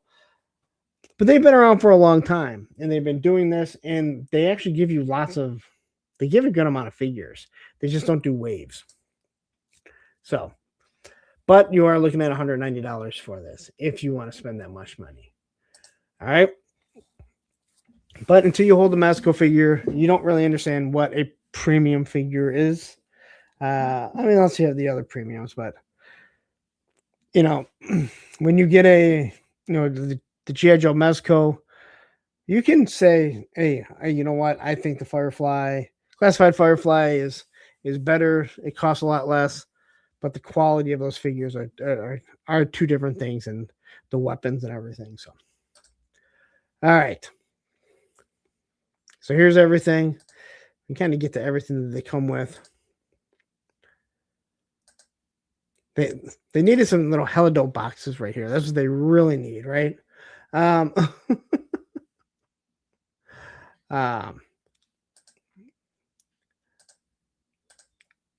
then they get a little crustacean. Didn't we have a toy crustacean once come in here and talk about how slimy we all are? Or maybe it's just how slimy I am. So, all right. So there they are. There are their suits. They look really good in my opinion. Again, I'm not a big fan of their heads, but whatever. 610 Yojo Daddy saying, "What's up, punk? Just got out of a ball game. Hey fellas, y'all smash that like button and subscribe. Thank you very much. Please hit that subscribe button if you haven't yet. I know there's a lot of people, they don't realize they're not subscribed. They just watched a few times. Please do that, and also hit that like button. It tells people, hey, we still do like watching Monday nights over here. The #1 rated Monday Night Toy Show in the city of Mount Clemens, Michigan, in my neighborhood. If you keep on going down further and further, eventually you will be the #1 something in your area. All right, so here's everything that you're going to get with them. Bunch of little Krusty Krabs, bunch of little hands, 2 figures, 2 different 2 hats. You get 2 different stands. Again, I think Mezco makes some of the best flight stands. They actually hold up figures pretty well. They're also regular stands, and they also work for putting on your productive Susan so your GI Joes don't fall off. All right. And now we're getting to Crab Louie, the Decapod Gang. This is the Capo edition, $120. This thing was on the wait list super quick also. We've seen this figure before. I got to say, as much as I don't want a crab in my house, this one looks fucking awesome. I think the way the suit looks, the way his arms look, man, they really knocked it out of the park with this one. So here we go with this. Again, you have to get on the wait list. Alex Martinez says, these Decapod Gang make great Batman and Spider-Man villains. Ooh, yeah. I don't know about for that price, but you're absolutely correct there. Let's see what is I was gonna look at when someone's like laughing at somebody and what someone says here. All right. But these figures just, I mean, if you are an action figure fan, if you're a toy fan, I feel like you really need to get a couple Mezcos. Get a Mezco just to understand what people are talking about. If you're a Classified fan, a Marvel Legends fan, then yeah, don't worry about it. Stick with what you're doing. Don't go too deep into stuff. It gets pretty damn pricey. I think we all know. But here we go. This is something that, again, not everyone needs a crustacean in their, in their collection, but a crustacean with a sawed-off shotgun is pretty damn cool. GI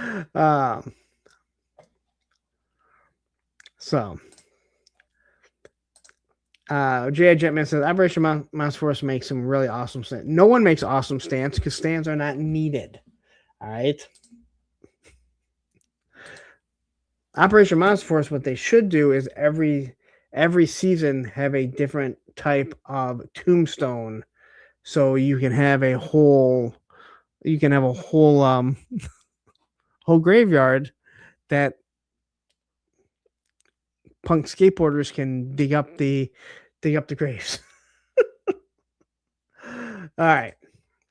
But here you go. If you need a Crab Louie, if you're like, what I really need this guy, well, you can get it. Matthew says Mezcos are so hit or miss these days. I'd rather Muff Toys or Gong or others. They are more consistently good and they have actual customer service. I can't speak on those. I can't speak that their customer service is better. I just can't believe it could be worse. Joe Fan 84 jumping in here. I can't say that the customer service is better, Matthew, but I can't see it being worse. All right. So here you go. I think this shot looks awesome. The tucked in shirt, the tie, the belt. I think this looks awesome. So, and he comes with a street sign. So here he is and everything he comes with. He has the Mezco stand, his different hands, a sawed-off shotgun, and a stick of dynamite. Which is that the same stick? Doesn't Firefly come with that? And then he has the street sign with light, which I believe actually bends, because in the one shot you can see that it's bent. So I wonder if it's like meant to flex if you're hitting someone super hard. Just a little weird. All right. And then this is the last guy here, a Doc Nocturnal, the Dark Shadows edition. I think it says Dark Shadows edition. It didn't dawn on me that it was going to be underneath the A Punk with Toys. $135. I did not even see this one.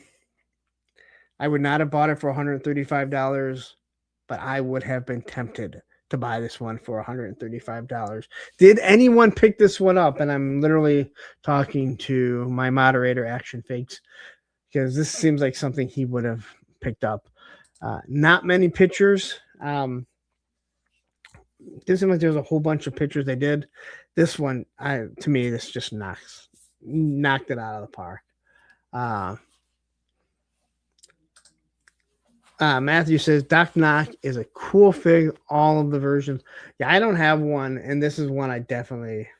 Yeah. Okay, so Spec is saying this one was a con exclusive initially. That's why I found it like it was just up and gone.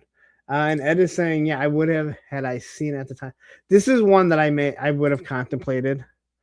But it was on the waiting list before anyone even had a chance to get to it. At least before I had a chance to get to it. And then I saw another one come and I'm like, wait a minute, is this even right? But this guy looks amazing. $135 though.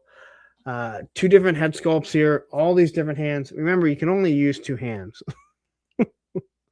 You get the flight stand. Although this is weird, it doesn't give you the actual like flying stand. But I can't imagine they wouldn't give that to you.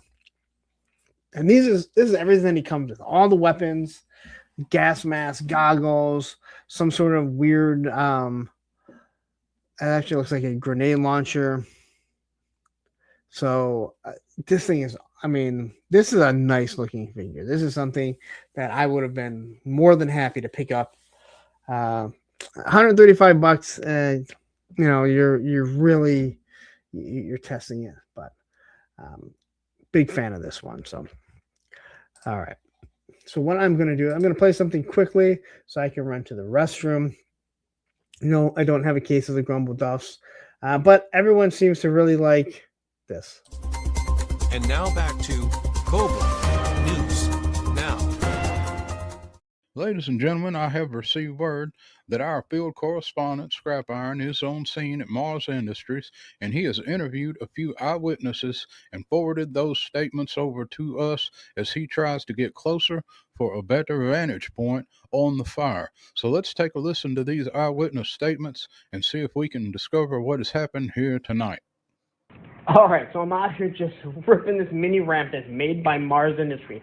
Don't ask, I don't understand why they sponsored it. But anyway, I hear this huge explosion, and I hear all these people yelling and screaming that this thing's on fire, and they tell me to call 911, so I call 911. We got the ESU police here, and we got the firefighters, and wait a minute, don't you work for Mars Industry and the Iron Grenadiers too? Oh yeah, that's a wicked fire, eh? Good bonfire for burning the moose on. Kind of reminds me, it reminds me of the one that we did at Justin Bieber every year at Stratford Festival. Just as much smoke, big flame. We do that to keep Sasquatch away. What'd you do yours for, eh? Yeah, how you doing? I was walking down the street, hanging out, minding my own business. About to sit down on the park bench here and just enjoy my meal here. I got a nice little delicious lunch made by my wife, my lovely wife. She's a great cook. Sometimes not the best, but listen. We all suffice, right? And I'm sitting here on the bench about to open up my lunch box after a long day of working with construction workers. If you haven't noticed, I got this hard hat on, right? And I'm sitting here chilling. And next thing you know, I smell burning. And I go, what is that? And then the explosion, the loud, boom! I'm like, oh, what the hell was that? What's going on here? You sound like Aaron Judge cracked a home run. I'm freaking out. I look up, and Mars Industries is on fire. And I'm like, yo, what the hell is this? The building just blew up. It's on fire now. And no one can have any answers. Nobody has any answers. Next thing you know, the fire shows up, the cops show up, nobody knows what's going on, but damn thing's for sure, that building blew up. Now listen, I ain't no conspiracy theorist, but I'll tell you this. The owner of that building, he wears a metal helmet. Who's wearing a metal helmet? Just to do business. Something don't smell right, you understand what I'm saying? That building, that was an inside job. You can quote me on that. Thank you for having me on the news. I've never been on the news before. This is fantastic. I appreciate you. Thank you very much. And before we go, I want to shout out some people. My man Shane, my man Woody, my man Mike. I appreciate you all. Take it easy, guys. I appreciate you. I'm on the freaking news right now. This is fantastic. Well, that was certainly something. So let's see if we can check back in with Scrap Iron and see if he's been able to locate Destro or the Baroness, find out the cause of this fire. Over to you, Scrap Iron. Scrap Iron. Scrap, are you there? Looks like we might be having some technical difficulties, and oh my God. Oh, I'm going to have to go over there now.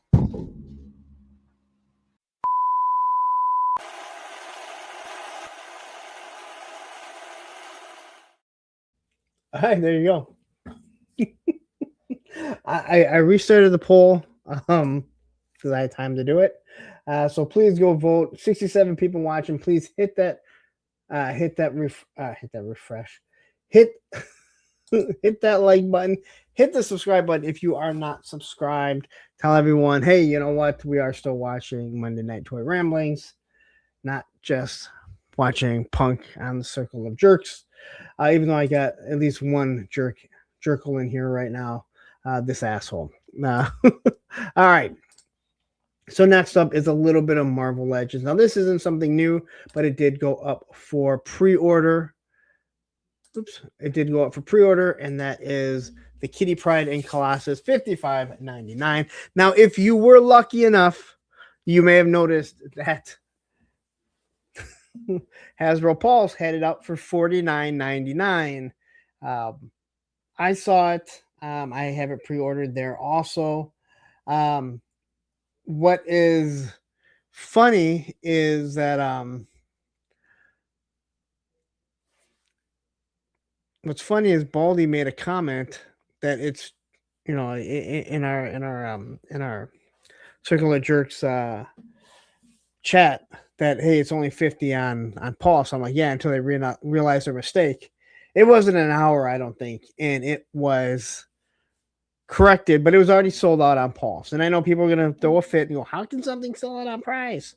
Or how can something sell this pre-order? Because they only order so many.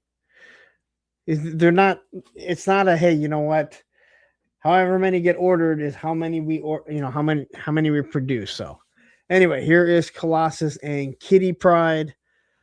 This is in my opinion, again, I don't know anything about. I believe this is Astonishing X-Men. I don't know anything about them, but I look at this Colossus and he's, in my opinion, exactly what we need. Baldy says, "I'm here too," and yep, they fixed it quick. Are you doing are we doing a show tomorrow? Or do we have a thumbnail? Do we have it? I have no idea. I feel like I'm like the old grandpa of the Circle of Jerks, as I keep saying, hey, we need to have this done and a thumbnail done on the weekends so people can actually know to find us. And then I'm like, oh, hey, great thumbnail, guys.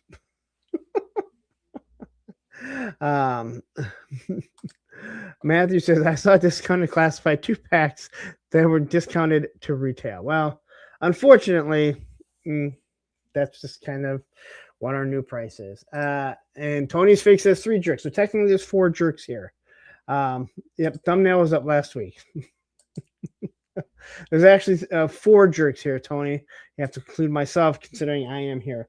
I think I don't even know if Terry knows that I do a show. I think Terry's just like, I don't know where this guy came from. So anyway, but here we go. They're going to give you multiple heads on both of them. And again, these are pricey, but everything in life has gone up in price. I'm not saying that I like it. I'm just saying that everything has gone up in price, whether people like it or not. It's just kind of what we're dealing with.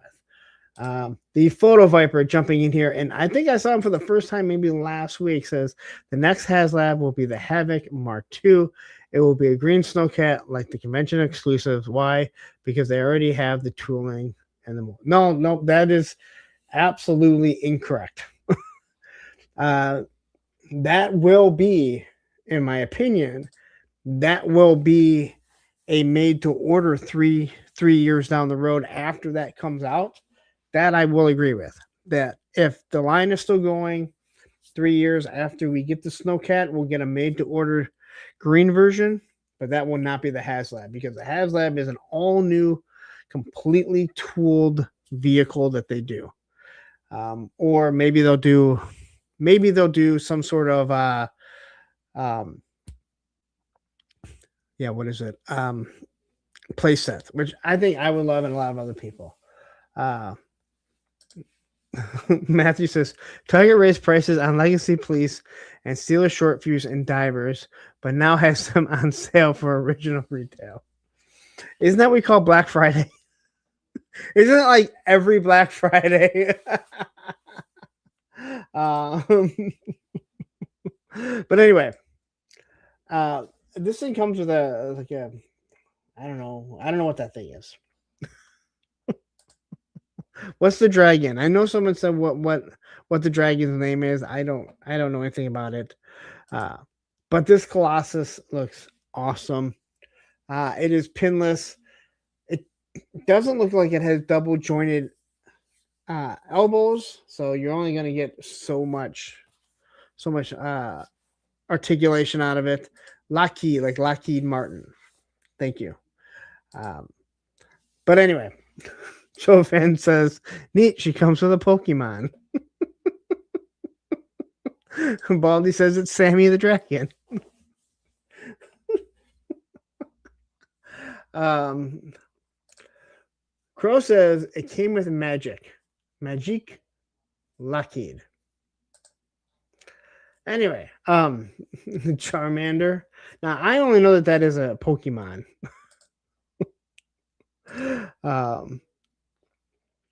But this Colossus, which I wonder if this uses pieces from the Deadpool one, because the Deadpool one is really good, but it's not huge. If I remember correctly, it's smaller than the Age of Apocalypse one, which is right here. Look at this, Age of Apocalypse with he's got 2 feet. Technically, he has 3 feet because one's broken.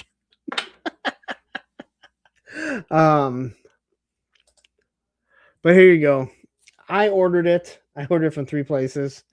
Again, whoever ships it first gets my money. I like this, and I need him for my. Yeah, I just need him for my X-Men. But yeah. And then we have, here's everything that it does come with, which isn't very much. It is nice to give you 2 different head sculpts. There should never be an angry head sculpt and not a separate head sculpt to go with a figure. Too many people do figure photography or just want something posed on the shelves.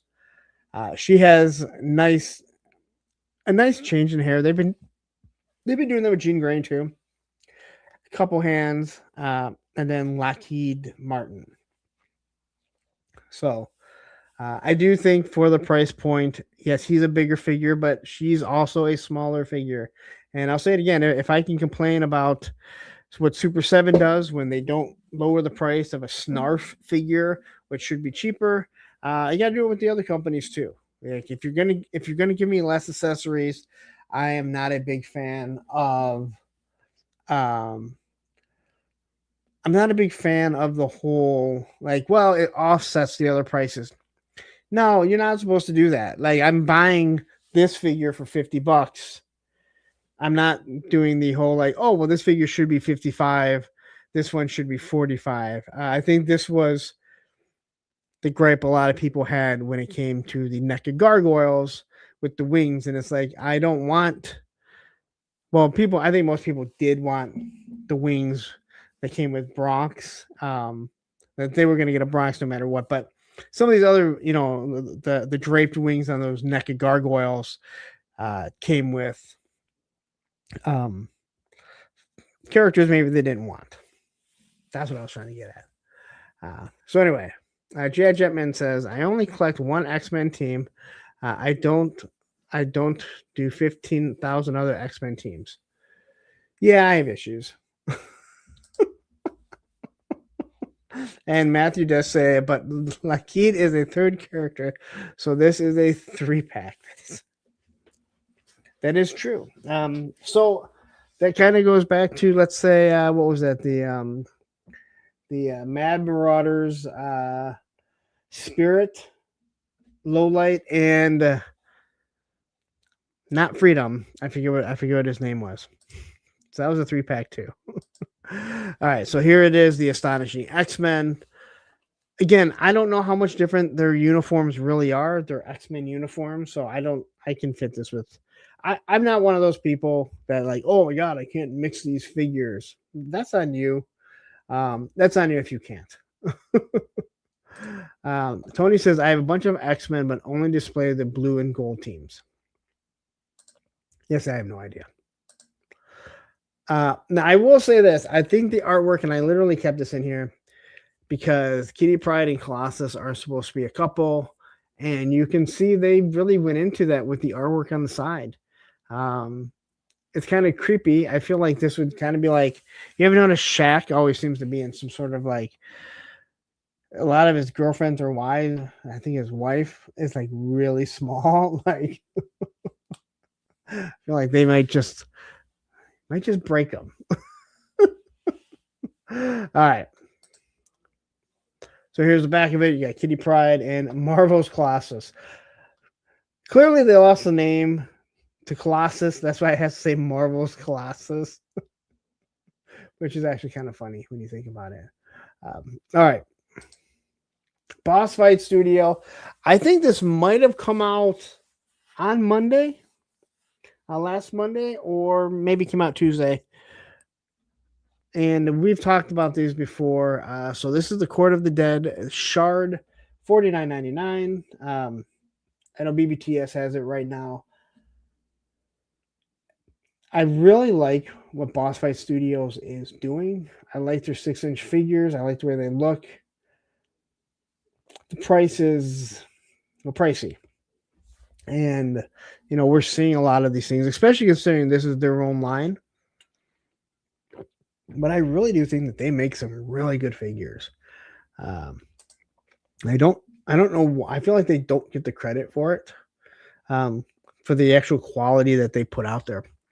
And we've seen a lot of other figures in other lines that just don't have quality. And this is definitely what I've noticed with Boss Fight Studios, all the stuff that I've had, they're really good. But this figure looks, again, I haven't ordered her yet. I enjoy this type of stuff more than, even though I think Mythic Legions, they have such a look to them. The articulation is just so much better. And even the new articulation with stuff, I'm just not a huge fan of. Let's see, we got Viper Scout jumping in here saying, I have exactly 3 X-Men Jubilee, Storm, and Forge. Found the 3-pack at Ollie's.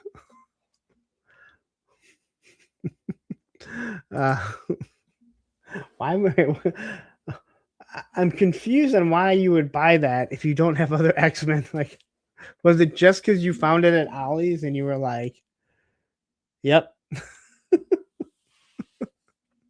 And Matthew says, I need a Jubilee, but they haven't made a decent one yet.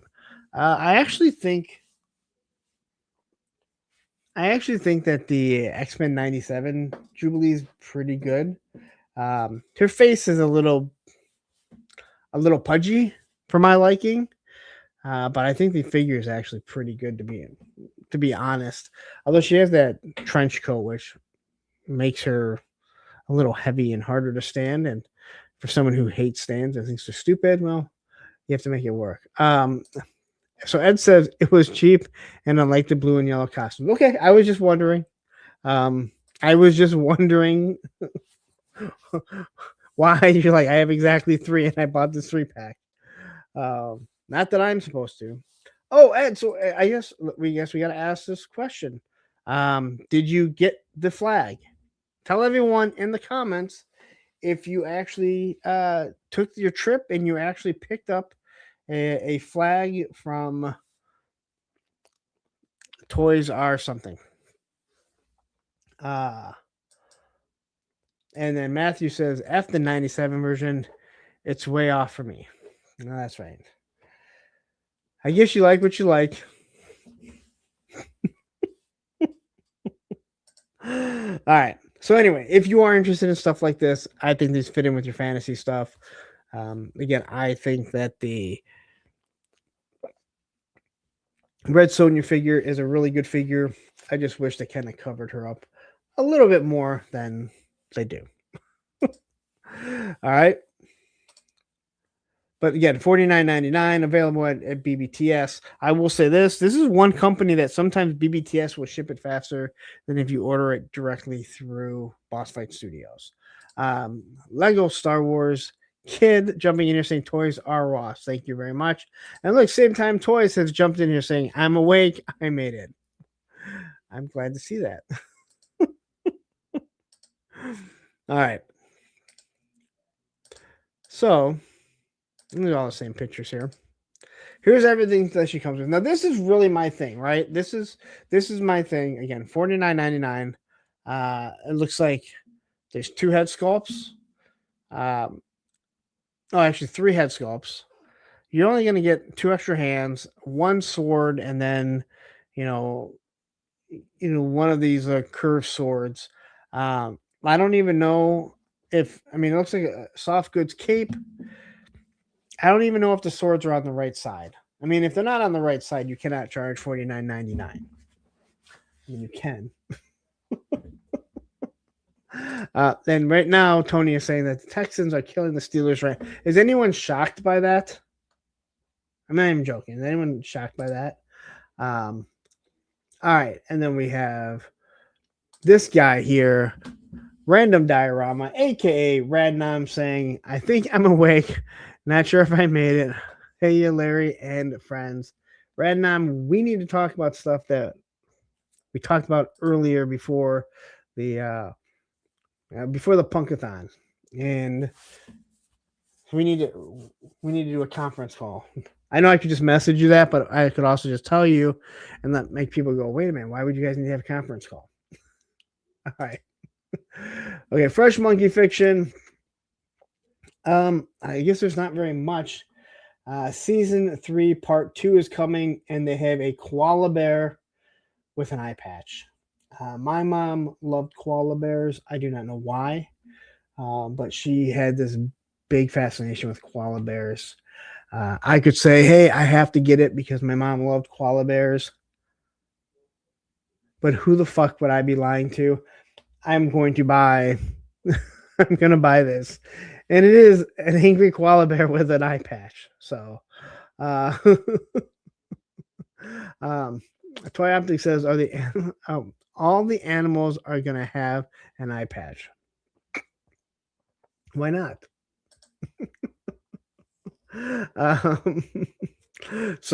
But this is it. This is just kind of a teaser that they're throwing out there. I really enjoy it. I was in a group that was pretty much dogging the Operation Monster Force stuff. I think their Führer had talked, so they were just kind of repeating what their Führer had said about it. So of course they can't like it if their Führer doesn't. I think their stuff is really good. I definitely don't think that it's perfect. I will say that. There are some issues, in my opinion, with the paints. But this person was talking about how like they're hard to pose and, you know, they're not good for posing. And I'm like, dude, they pose just as well as, I didn't say it because I don't even want to get into it, but they pose just as well as any other good or any other decent articulated 6-inch figure.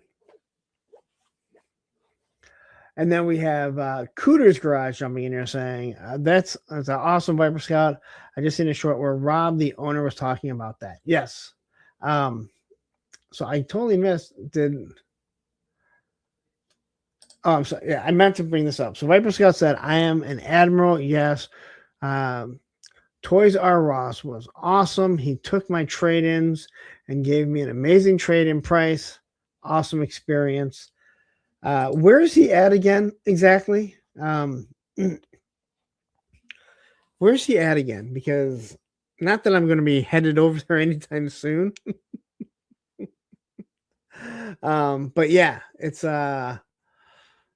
I think I really enjoy that, and I'm glad you finally got a flag. I mean 100%, like 100% honest with this.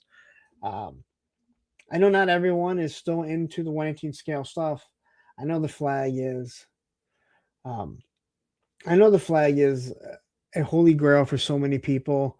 But the one thing, if it's for you, if it's for your own personal collection, there are so many 3D printed parts now that you can buy as long as you have the decks and the deck pieces and you have the superstructure, you can buy 3D printed parts to make your own USS flag. So yeah, I think that's actually pretty cool. And then Dominic Johnson saying, you're totally right about the Führer. Lots of it going on around this line, and Joe with that group. It's like, you know who I'm talking about.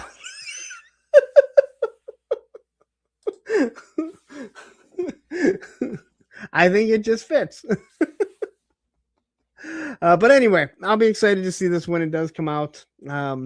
Whatever it is, I think they're having fun, and that's what toys are supposed to be. The 4 Horsemen. Now, there's a lot of 4 Horsemen stuff. I did not go crazy with the pictures. Matter of fact, there's only 2 pictures of each. You have to really go over there if you want any of this stuff and decide what you want unless you're all in. All right. So this is a 2-pack. This is a soldier's. I'm sorry. This is a 3-pack. A soldier's soldier's pack. $135. There are.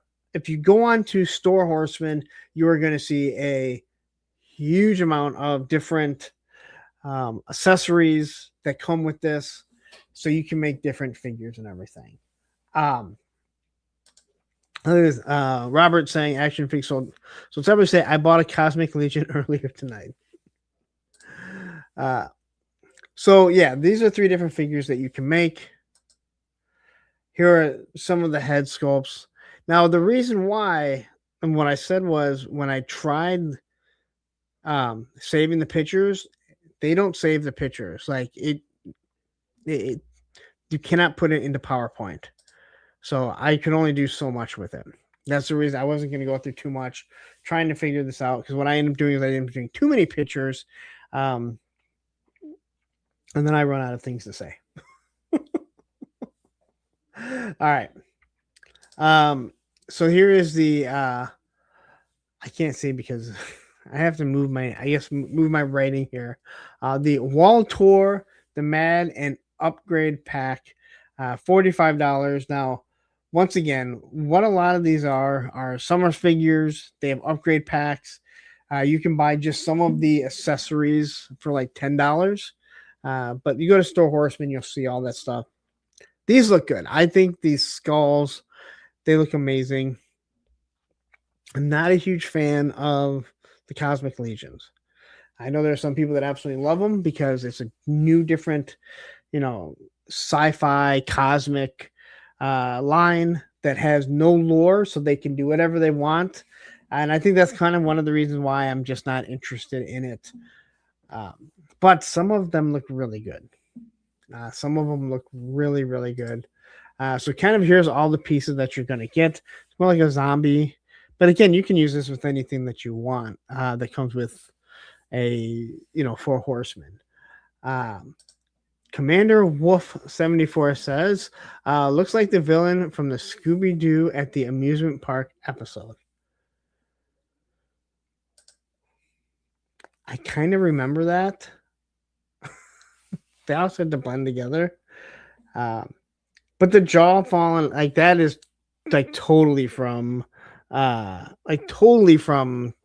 Walking Dead. The Walking Dead, like when the skulls or like the jaws were like falling off.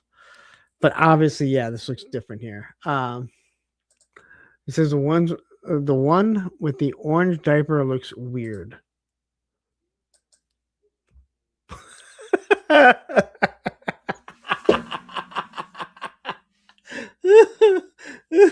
He's got his depends.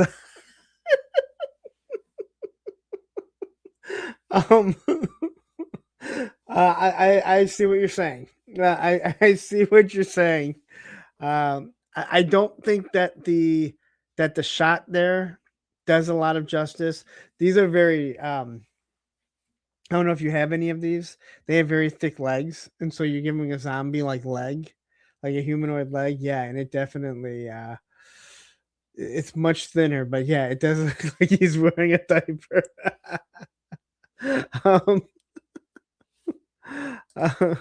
Andrew Taylor, astronaut undies for the win. That is awesome. Okay.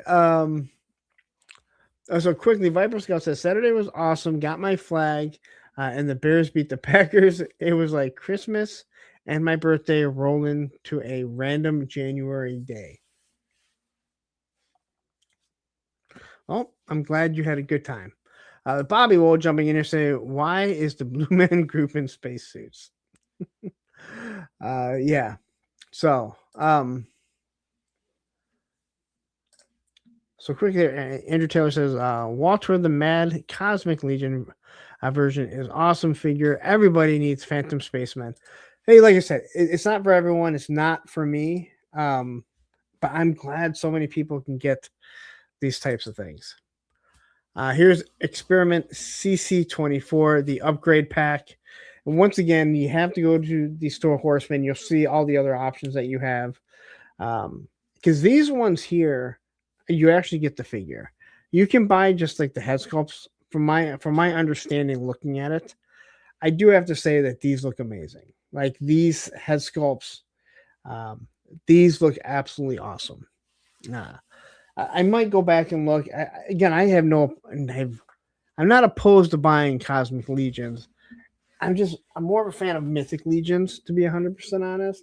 And obviously the figure Obscura. But some of these I think I'm pretty impressed with.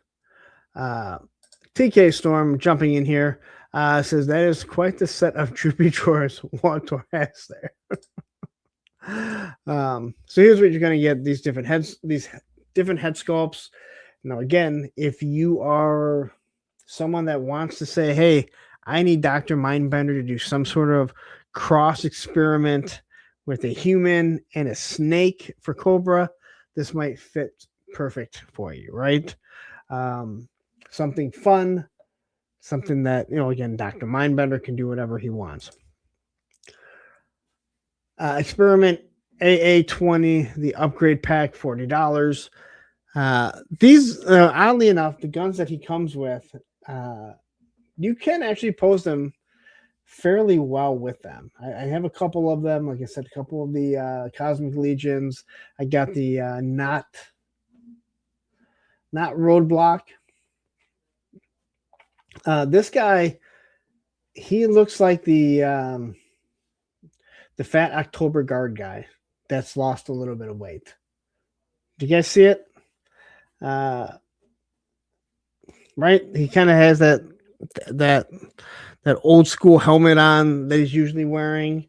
He's got the red beard. I think that's the guy that I'm thinking of. But yeah, I do think that I think it looks pretty good. It looks way better. Yeah, I'm not a huge fan of these aliens that they're doing. SES Dog says, didn't Sherlock already do a Matt Tracker custom? Yes, he really loves it. All right, so here's a look at everything.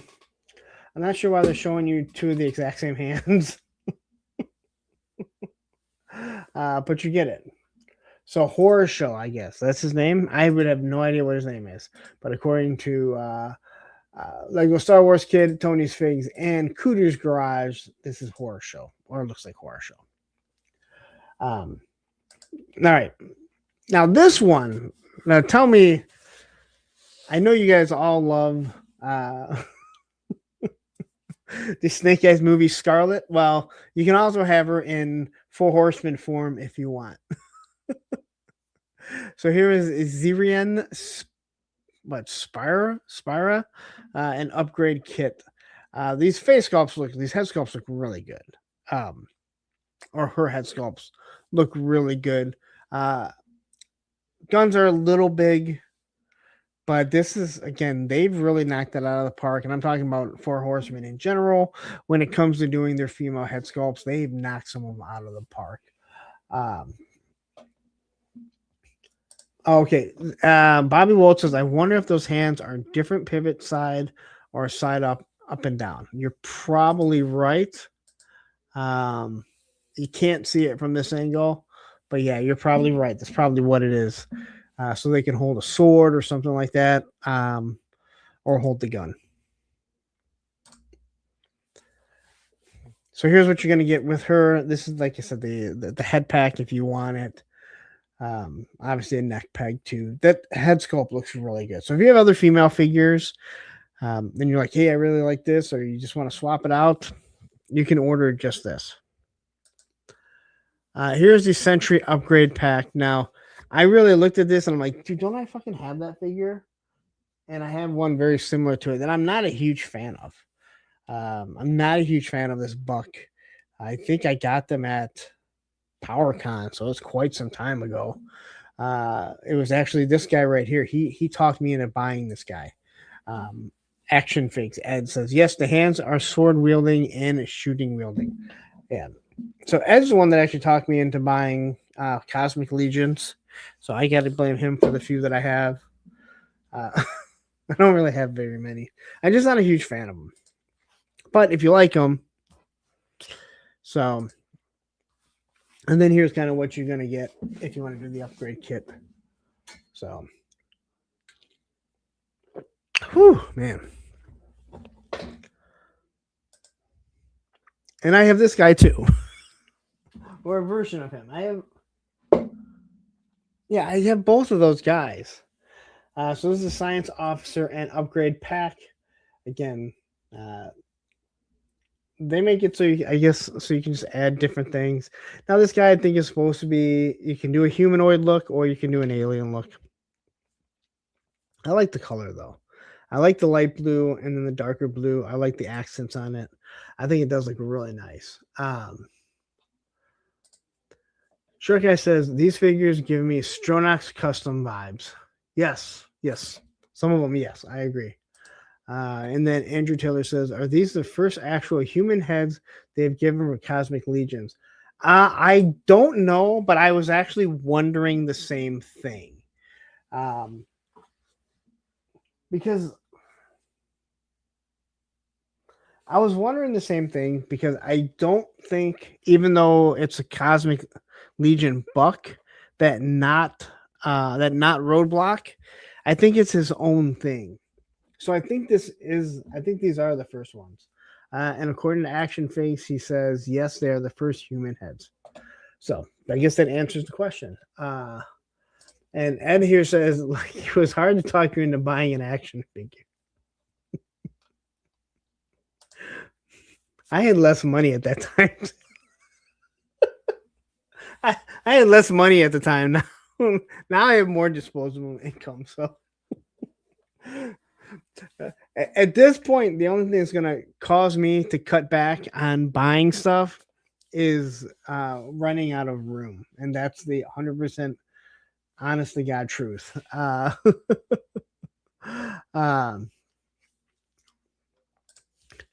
And Radnam says, these made me think of Mass Effect.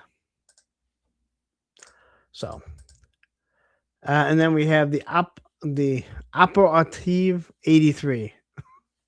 I do not have this figure.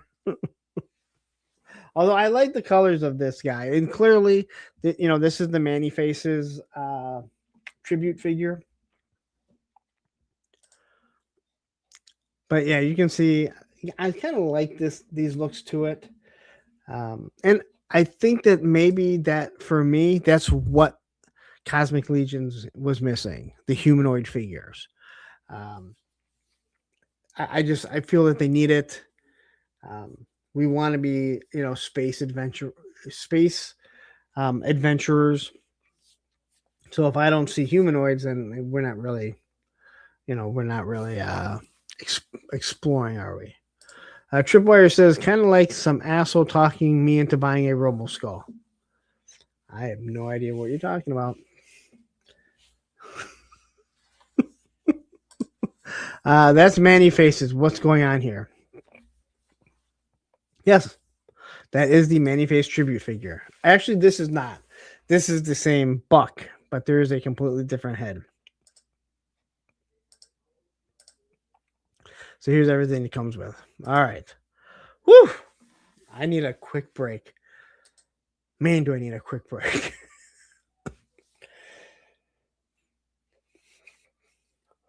Man. All right. So while I take a quick break, I'm trying to think of something here to play. And of course, I can't find anything.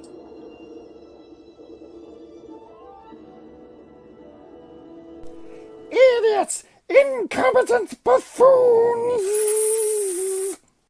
What is it now, Commander? Consummate morons, incapable of coherent thought! Are you watching that show again? Yes. Why didn't you just watch Pop Blender and Matthew's discussions, news, reviews before the show came out? Whether you agree or disagree, the perspectives provide enough context to know if the show or movie is worth your time or not. Yes, I know. I will not miss another Tuesday at 10 p.m. Eastern, 9 Central on Pop Blender's channel. Be more than once a man by watching Pop Blender and Matthew talk about pop culture news, discussions, and reviews on Tuesday nights, 10 p.m. Eastern, 9 p.m. Central. And now you know. Televiper, be sure to hit like, share, and subscribe so we do not miss another episode, and hit that bell notification. So I want to read this. Matthew says RoboSkulls are awesome. If you don't own one, you are missing out. And I don't think I could agree anymore. We have nothing wrong with these. You know, we have guys like Darren, 3-star draw, who's too busy buying every single ramen thing, and he keeps looking at the RoboSkull that his toy store has, and he hasn't bought it yet. And he's eventually going to buy it and be like, damn it, this is what I should have bought. Then again, I have no issues with the ramen stuff. A matter of fact, I'm waiting on this ramen van to show up at my house. I think it's probably driving itself here at this point. But you are absolutely correct. Action figure Atorium and jumping in here saying there will be no breaks. And Shark Guy says the same asshole who talked me into buying a HasLab Rattler enabler. Now, if I remember correctly, your message in the group chat was I can get this Rattler for this much money. Lawrence talked me into it. And I kept sending new reasons. I did keep sending you new reasons on why you should get it. And you got it. And I hope you've opened it. I hope your wife is also not mad at you anymore, because he's like, I guess his wife said something like, you could have told me how big the box was. And look, here's Tripwire saying, no complaints, just saying some asshole talked me into buying. Okay, talking you into buying that was about as hard as Ed talking me into buying a Cosmic Legion figure. And look, and here Darren is saying it's on the list. I'm just saying you could have already had one, and you could have been taking photos with it and having fun with it. Ed says your fan finally made it to the post today. I hate the post office. Yeah, it sucked. It sucked sending those those 3D parts or those 3D prints out to Canada, because I had to fill out a whole fucking form to ship it internationally. I will reiterate, Canada is closer to me than any state. So anyway, and Shark says that is partially correct. I said, tell me why I should buy it. You did, and I gave you a reason, and then I think he gave you another reason. I think I gave you like 4 or 5 reasons. Matthew says, if anyone needs a Rattler, I have a brand new one for $350 plus shipping. That is now, is that complete with the figures? And let's be honest, the patches. I normally don't let people sell stuff here, but hey, we brought it up, and hey, if someone wants one, hit up Matt O'Brien. This is not Matthew Matson, who I early on in the days I thought was the same person. You know what? I'm still kicking myself because at Joe Fest, when we went to Top Dog Toys, they had a whole bunch of them, and I didn't buy it. And even though I don't think the buck is the greatest buck, man, those the colors, dude, the colors are awesome, man. The colors are really nice. They really complement each other. Clint Jorgensen, I still haven't opened my Rattler, and Matt O'Brien says complete how do you I don't get it. Like, how do you guys you get a HasLab, a Rattler? I don't know how you don't open any of your fucking toys like within that week or day. But how do you wait all that long to get a HasLab, and then it just sits there and you don't? Oh, I don't know. I don't get it. Shark Guy says if any other Aussies are watching this, HasLab Rattler and Dragonflies are still available at EB Games. And then Action Figures sold separately saying dropped off a build at Top Dog today. Yes. If you don't know, he does a lot of, and again, you'll see a lot of my pictures. I always tag him in them. At least I try to remember to tag him. Check his stuff out. He makes some awesome stuff, and he will be at Joe Fest once again. I'm getting way off here. Lego Star Wars Kids. I opened my Rattler for Christmas. It is so awesome and huge. Yes, I don't think people realize the scale till they really open that thing. And then we have Hinderer Collector 41. I don't know this name, Matthew. Wait a minute. Oh, wait a minute. You gotta understand, man. I never even saw these assholes before. Saying hello, y'all. I've been collecting GI Joe Classified. So cool. I'm getting Cobra Officer and Grim Viper coming. The Grim Viper is so much better than what people thought, and they scoffed at it. It is really good, and also great to see you here. I swear I don't. Matthew may send me something saying, "Dude, this guy's been here like every week." You don't know the people that are watching. U.S. Combat Dojo jumping. U.S. Combat Dojo. I waited almost a year to open my Dragonfly. I waited at least like 30 fucking minutes. Hurricane Live says, I got 3 of every lab, never opened any. Oh my God. And I've been subbed to you but you may have been subbed, but have you made a comment before? That's the biggest thing. Because I don't see who subs to me. For many of you may not, you might see, like when you start off a channel, you'll see almost every time somebody subs, you get an email. But then they stop telling you. You've commented a bunch of times. And okay, so Action Faces, yes, he's been here before. Well, I apologize.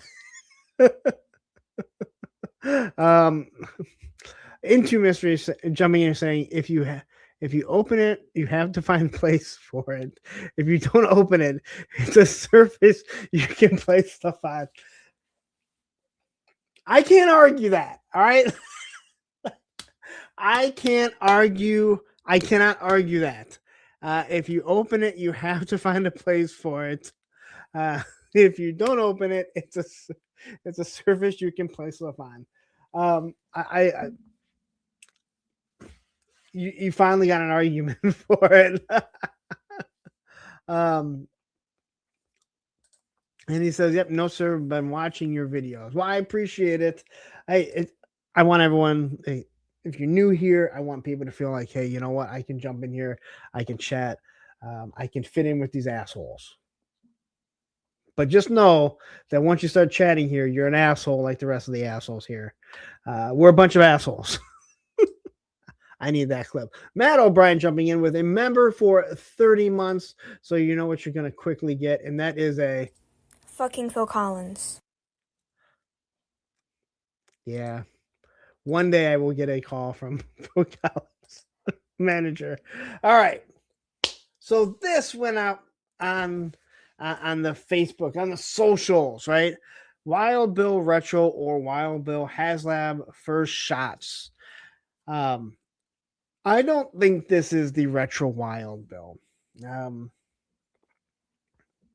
I have no knowledge on it. We know that we have been told that a Retro Wild Bill is coming. I'm assuming that guy is going to look more like what Super 7 did, or what you get in the cartoon. This looks exactly like the HasLab, other than the what I think the logos are different. I think the gloves aren't painted. Someone else mentioned. Now, if you're wondering what's on his forehead, that is a production number. So someone can't just steal it and put it in their collection and people not know who it is. And so, yeah, Lego Star Wars Kid says, really was hoping they would do a Retro Wild Bill in Sunbow colors. Again, that's what I think is going to be coming. And Matthew says if they do retro, he'd have cartoon colors. That's what I'm thinking too, right? Because he was never on a retro card. We've already seen Super 7 do it. And I think I have the picture of who this came from. I know the full four. Everyone had this up here. Now, if I would have seen this, I wouldn't have even really thought twice about it because, in all honesty, Wild Bill has been in the Dragonfly piloting it since I got it. Here he has the Eisenberg symbol on the side. I don't know why he has Eisenberg from Breaking Bad, but he clearly does. So this is different. And again, I think the gloves are a little bit different. And then here he has a different logo. But again, you can see the writing on the forehead that is saying that this is a production model. I don't believe that this is the retro one. This is too close.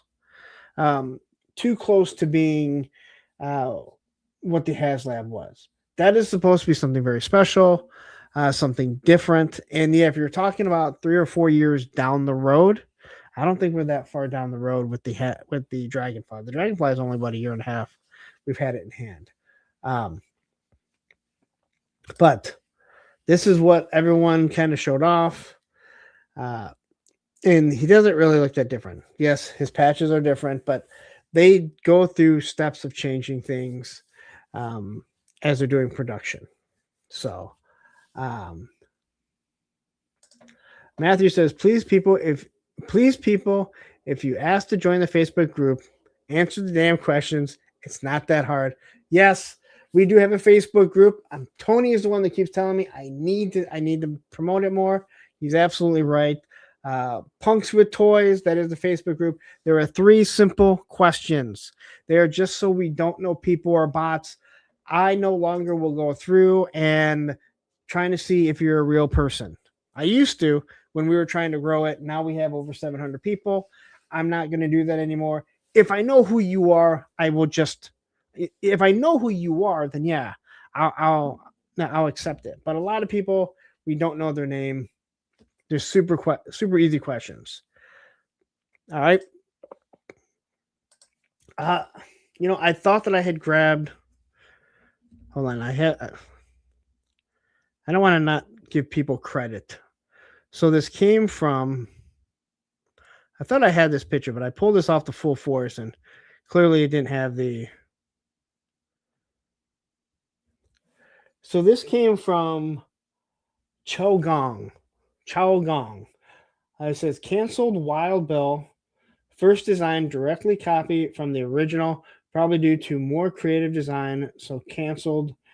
Do you like this version? So I'm not sure if maybe there's, I don't think this is going to be the retro version. This is way too close to what we got in the HasLab, and that should be something a little bit different. As for the Facebook thing, Tony saying, yes, sir. And 3 Star says, I was really hoping it'd either be Sunbow or even more the V2 in the blue and yellow, but I'll buy every Wild Bill. Again, I don't think that this is it. He's saying this is a canceled Wild Bill. I think this is one of those things that somebody got a hold of it. They put it out here. They didn't say that this is what it was, and people now ran with it, and people now are just going, "Oh, this is what it's going to be." It might end up being that, but why would you give almost the exact same figure that came from a HasLab? They haven't done that. They haven't done that. The only one that's even close is Cobra Commander, right? But Cobra Commander, we knew it. They did the Mickey Mouse Cobra Commander to distinguish that it's different. This one, again, I can't imagine they would do this right away. We still never got another. We didn't get any versions of the Hiss Driver. We didn't get the Hiss Gunner. We've never gotten those versions again, which actually kind of shocked me.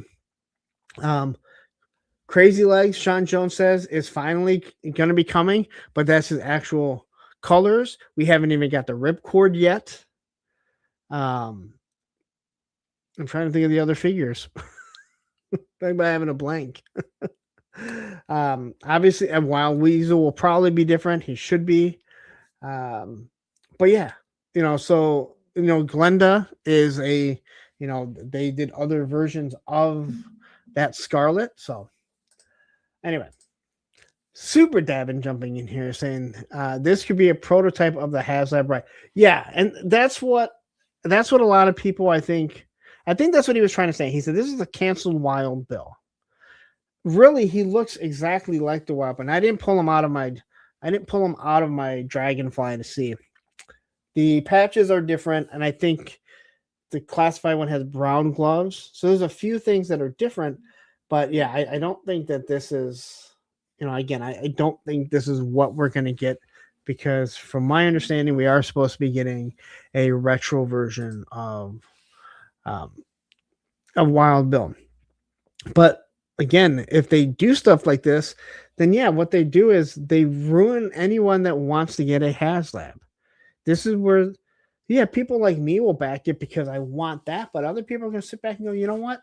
I'm just going to wait. So, but yeah, I think what happened was this guy put this out there. People ran with it. We know the misinformation. This is why I absolutely hate this whole like, hey, I have to be first with all of this information. They don't get the information right. It starts changing. And next thing you know, people are saying this is what the retro card is. It may end up being this. I have no idea.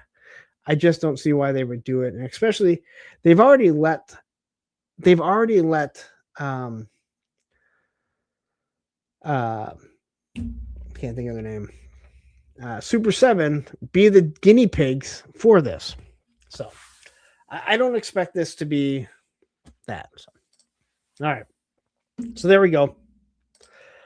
I had to throw that in. It went up today. Oh, man.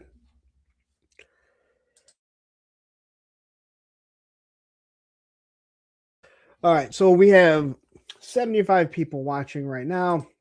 There is one thing that we have not done yet, and I think we all need to do this, and that is acknowledge me. Please, everyone, say hi to Ken. But also, there is also somebody else that's been in the chat almost the whole time, and that is. So please say hi to Ken. If I hate for people to find out Ken wasn't said hi to, even though he might not be here. And I don't know how Licky Baldy's been here, and I have not showed his thing one time. Ronnie Trickshot says, has Warcha sent Wild Bill photos to Viper Island yet? I don't know. I'll have to reach out to him and find out. Kuda's Garage says, with retro card Dr. Mindbender, is there a difference to the SDCC version?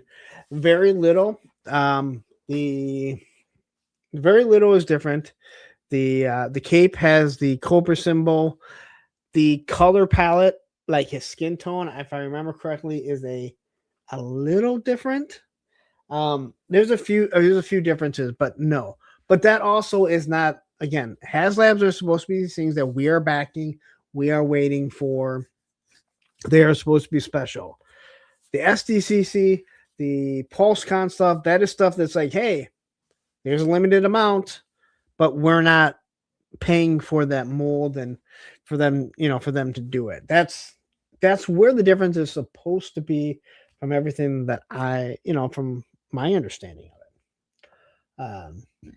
And quickly, let's just say, look, Kel Shave saying, hi, Ken. We got Matthew, Commander, Wolf, Super Devin, Viper Scout, Joe RH jumping in saying hi to Ken, Cooter's Garage, all these guys saying hi to Ken. Ken, where are you, man? Super Devin says, we need a retro Chuckles with a rocket as a weapon. I don't think you'll get a rocket. But I do think that the retro Chuckles will come eventually. And I hope, I really hope that they use a different, I hope they change the buck a little bit. It's not the greatest buck. I think the face sculpt and everything actually looks pretty good. We got some more Joe Fan 84 who's saying hi, Ken, and we have Action Figs and the Shark Guys also saying hello to Ken.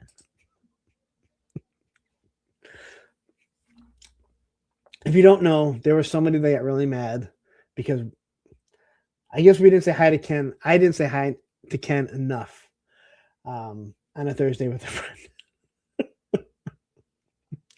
A little inside joke. If you want to know what it is, go back and watch my Thursday with a friend with Toy Domination. Took me a second to remember.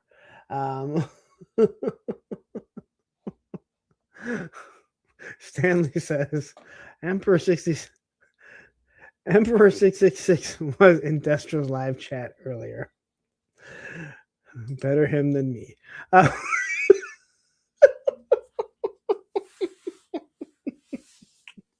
I will just say this, and kudos to Destro.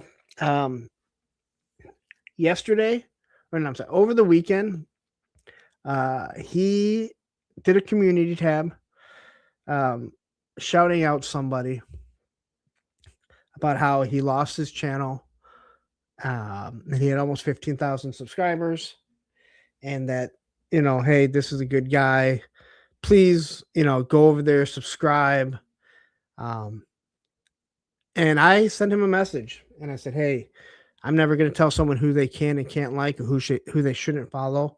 But just so you know, that guy there, he's the guy that said I gave him false copyright strikes. And he caused all kinds of turmoil. He had people that don't like me spreading this lie. And I said, here's the link to my live so you can get all the information. You can like whoever you want, but I just want to know that right now, this is the guy that you are supporting. And he sent me a message back and he said, hey, you know what? I've removed it. I did not realize that. Just so you guys know, I still have never sent a false copyright. I've never sent a copyright strike in general to anyone, but I can overlook a lot. But when you actively try and fucking sabotage shit that I've fucking built, I'm not going to put up with it. And I did not put it in the comments. I directly messaged Destro to say, hey, this is what he did. Here's the proof, just so you know. So you're not just taking some asshole's words. Here's the link. You can watch the video, but this is everything that he did. And yeah.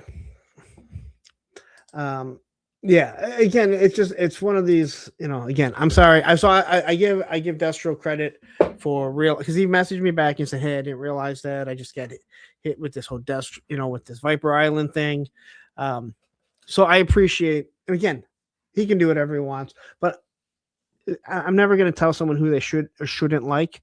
But if I see somebody, especially someone that's fucked me over, I'm going to give you the information that I feel you need to know. You do whatever you want with it after that. The guy did not fucking lose his channel. He fucking deleted his channel. Remember that. Because guess what? Even if he did lose his channel, his Instagram would instantly go down either. God, fuck. Okay.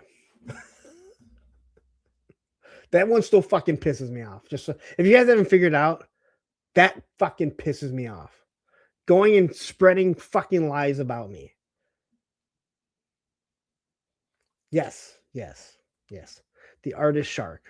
Spread fucking lies about me. You can go back and watch the fucking video. I fucking tell you, I'm not even on steroids.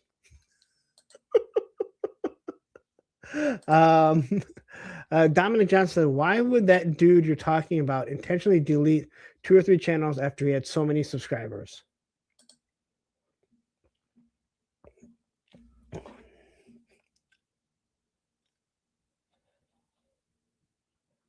Okay, I'm going to be because I believe he bought subscribers, and now I think he bought subscribers and wanted to make it look like he didn't. I honestly have no fucking clue what goes through his mind. Here's what I can tell you. He's full of shit. And so many people, not just in this chat, but the fact of the matter is he got called out for it. He got called out numerous times when he kept saying that myself, Shark Eyes, Bobby B, Baldy, Checkpoint Alpha, I think it was not Checkpoint Alpha. What was the other one? He fucking he kept saying that we had something to do with it. And people kept asking him, if someone gives you a copyright strike, they will fucking tell you. And he refused to do it. He just kept sending people over to his other thing. And he was like, oh, I just got my 7th copyright strike. After fucking 3, they fucking delete your fucking shit. Now you guys got me fucking heated up over it. You can go watch it. Honestly, God, go back and watch it. If you want to know what video it is, all you have to do is go to my lives, hit popular. It is my most popular. You will hear me go on for an hour and a half, and I fucking explain everything. Again, this was a long drawn out thing. And why? I don't know why he would. My only guess is it looks like maybe he bought subscribers. So now he's trying to get on even keel, thinking, hey, you know what? I can get myself up there really quickly because I've already got all these subscribers. People will jump on. I'll be back up to being monetized. I don't fucking know why he did what he did. But the people that had no problem spreading his lies, when they got caught in that they were spreading the lies, they said, hey, you need to produce fucking receipts. And he didn't. And I'll say it again. If he wasn't lying about it, why did his Instagram go down the exact same fucking time that his channel did? They're not connected.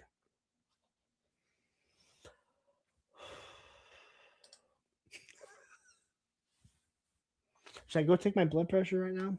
Do you guys want to see what it is? Yeah, Will R says this. And again,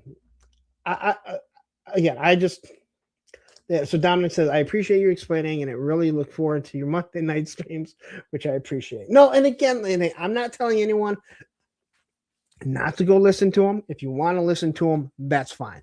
But for me, when someone brings it up, it's one of those things like, hey, you need to know that this is what this guy did. There are more than enough reasons to fucking not like me. There are more than enough reasons to fucking, throw shade at me. Pick one of them. Don't make shit up.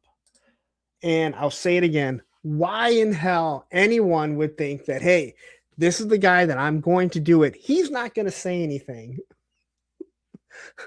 is oblivious to me, right? Like if there is anyone here that's going to fucking stand up for themselves, it's going to be me. And again, if I don't fucking stand up for myself, why would I expect anyone else to?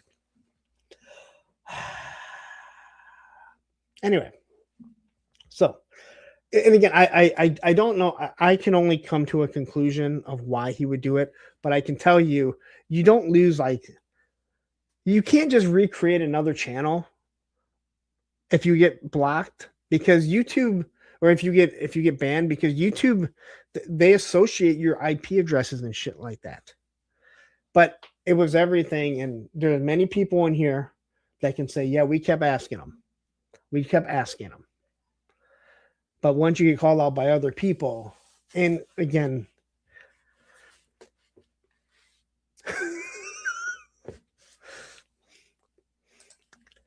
I wish I could eat a cheesy pie.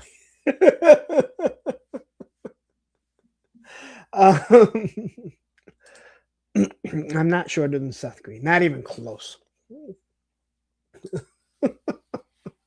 And again, I have no reason to lie about anyone.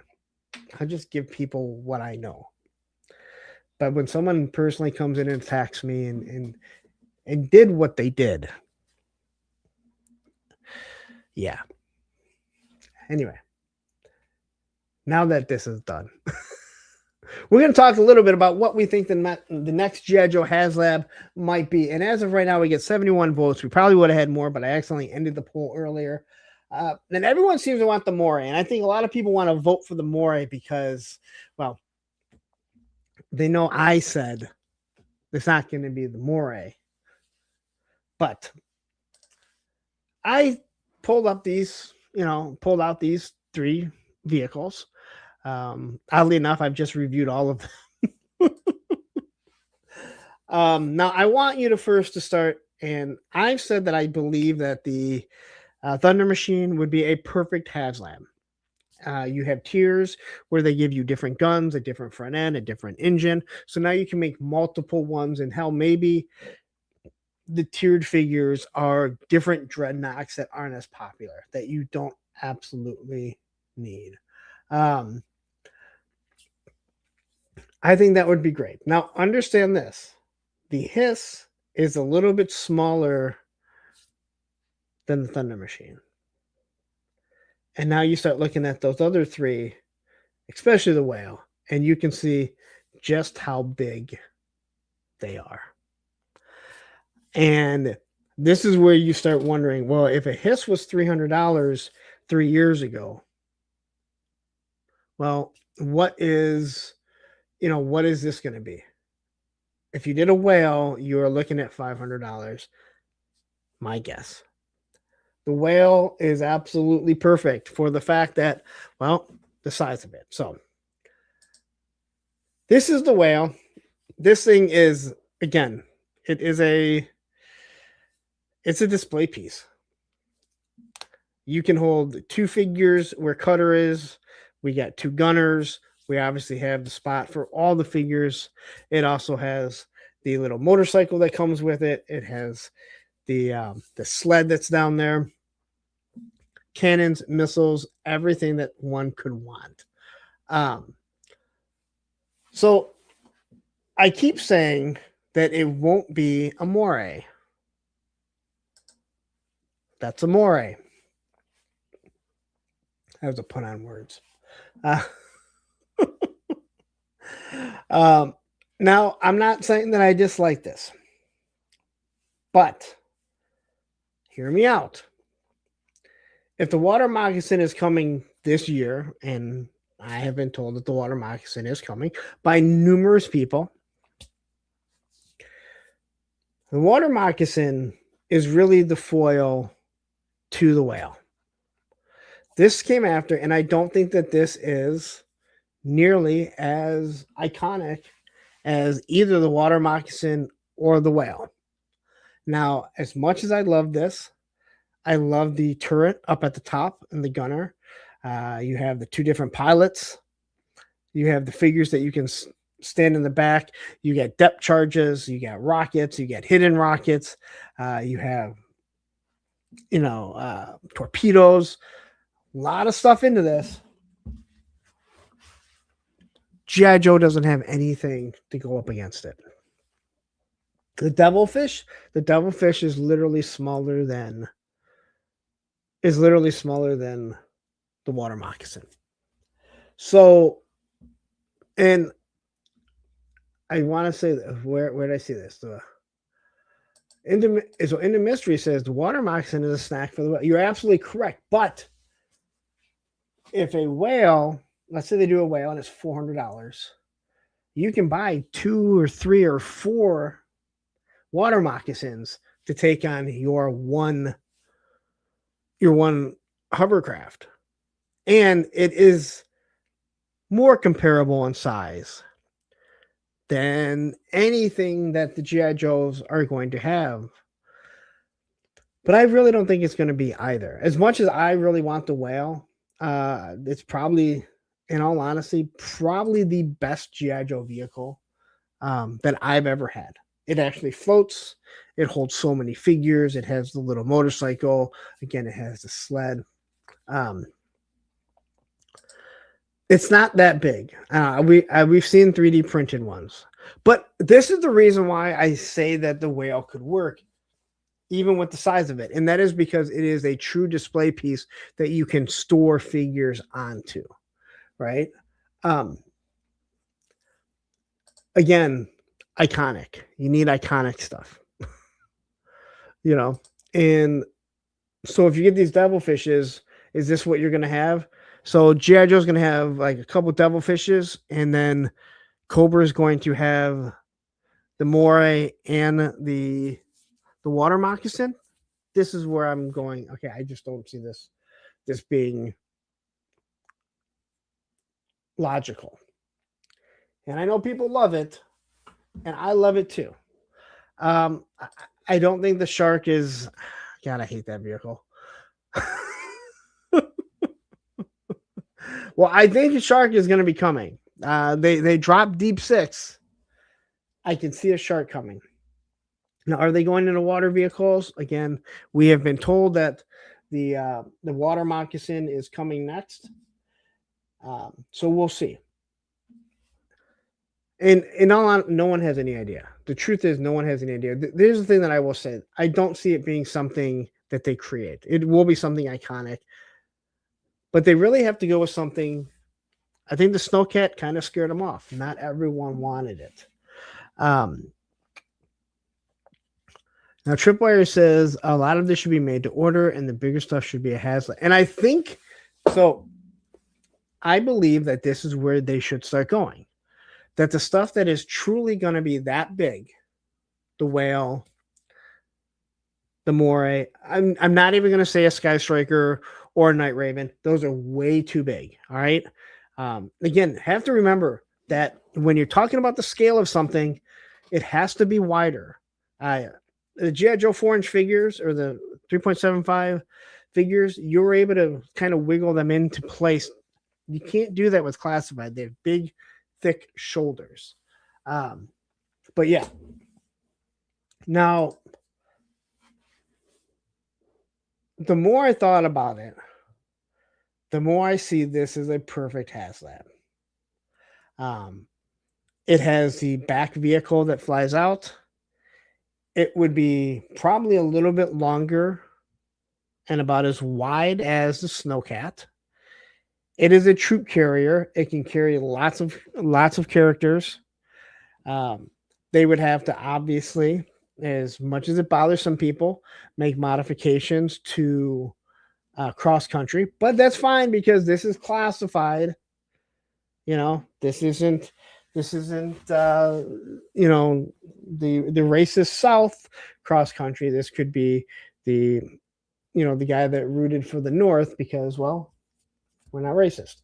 But you look at this has everything that you need. Missiles, big lasers on the front, lasers in the, on top there, a little pod vehicle. I think this would be a really good, and I'm not saying I want it, and I don't think a stun fits either. So I think this is a great idea, but I still go back to, we know we're going to get this.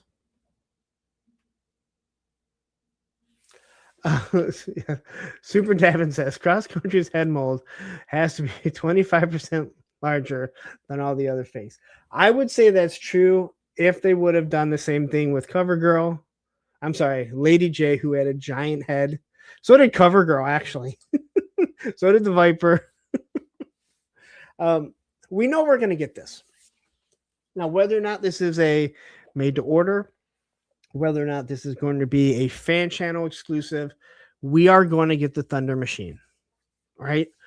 We are going to get, I can't think of his name. What the hell is the fucking driver's name?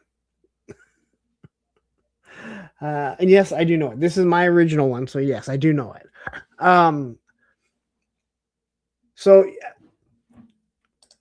So 3-star says there is no way the Thunder Machine should be a HasLab.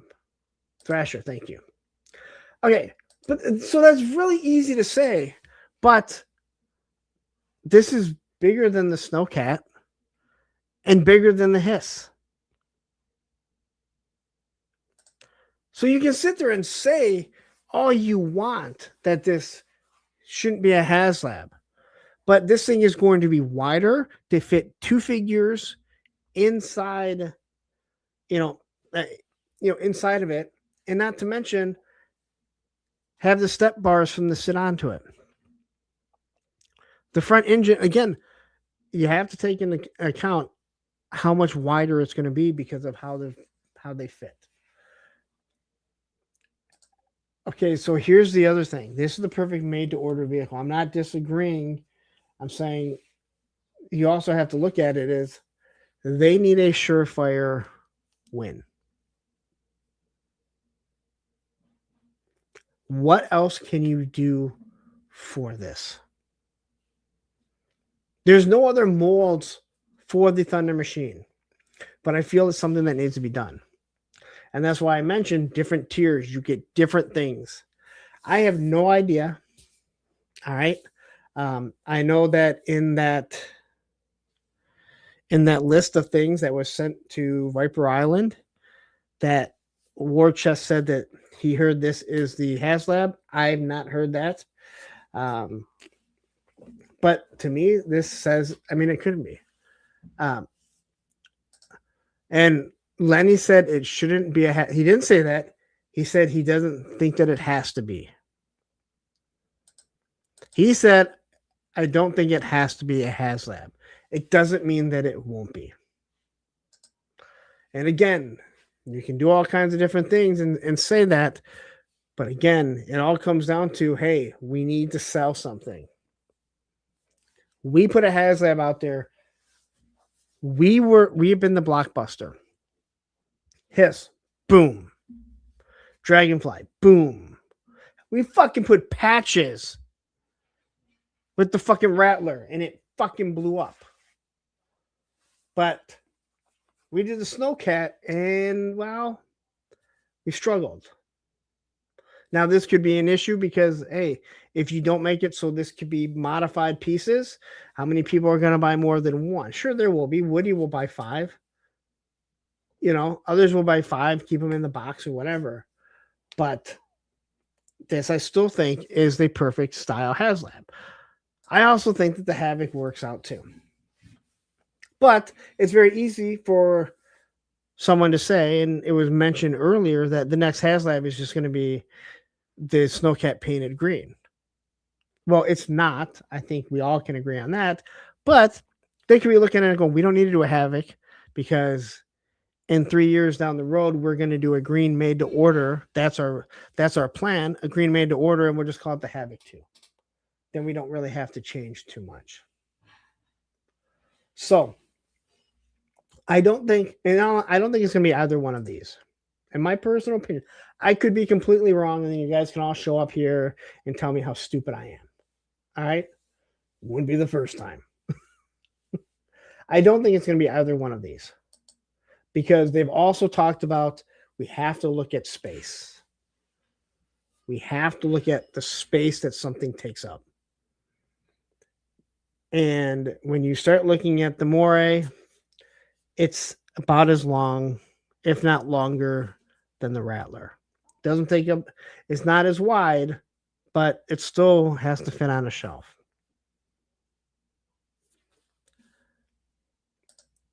People just, because people buy extra.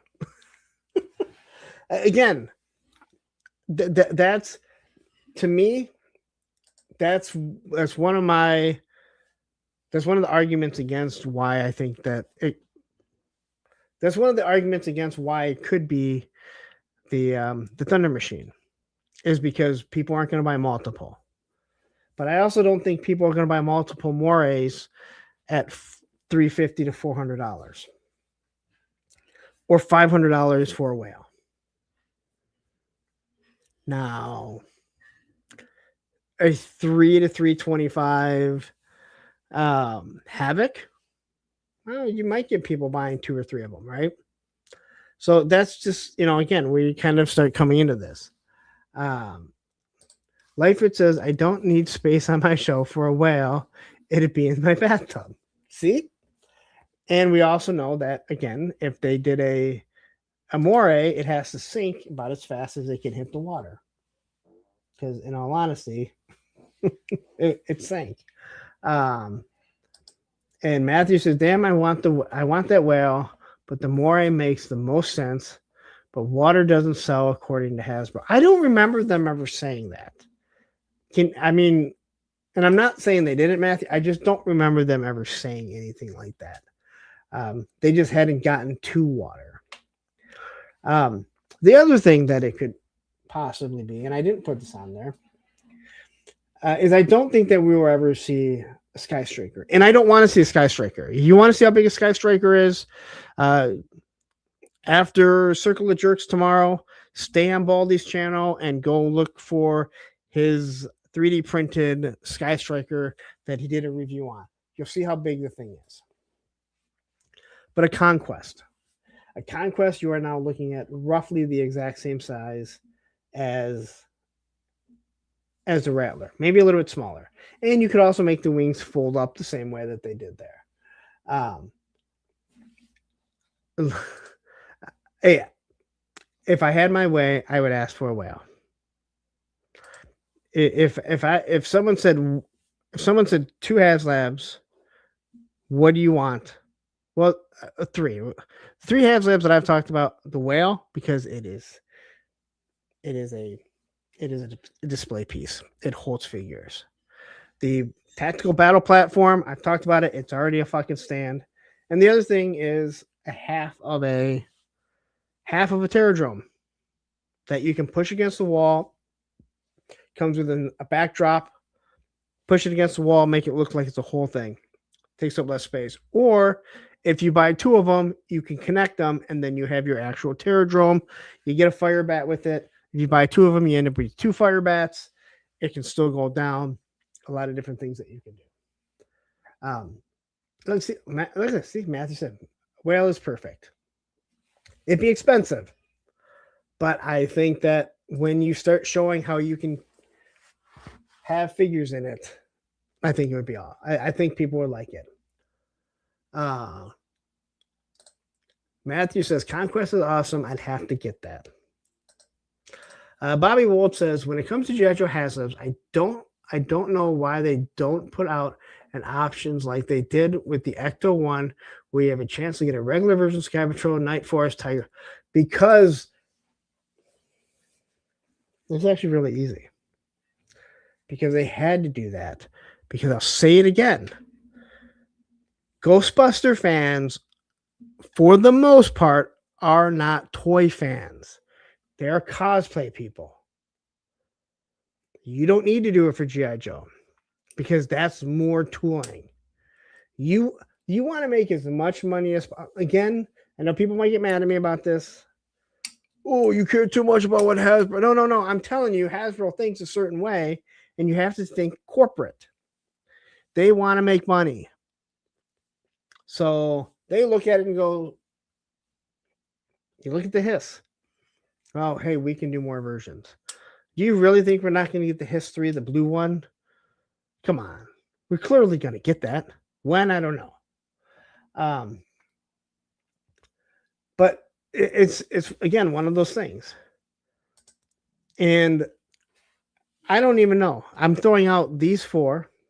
It could be so many other ones. I know people say they want the more. I don't understand why people love the Moray so much. I'll be 100% honest. I like it. I always liked it as a kid. But the water moccasin is still a better vehicle. The whale is 10 times better. And I don't think it's nearly as iconic as the water moccasin and the whale. That's where you really need to look at. So, but here, and again, you look at the size comparison. And remember, the Hiss is roughly a little bit smaller. It's taller than the Thunder Machine. And we paid a lot for that. So you're going to be looking at probably $400 on the low end for a whale. Into Mystery says, my Arctic Hiss is going to be a surface for years, waiting for the Crimson Hiss and Hiss 3. So the Arctic Hiss was supposed to be the Crimson Hiss. I don't know if you knew that. That's everything that I was told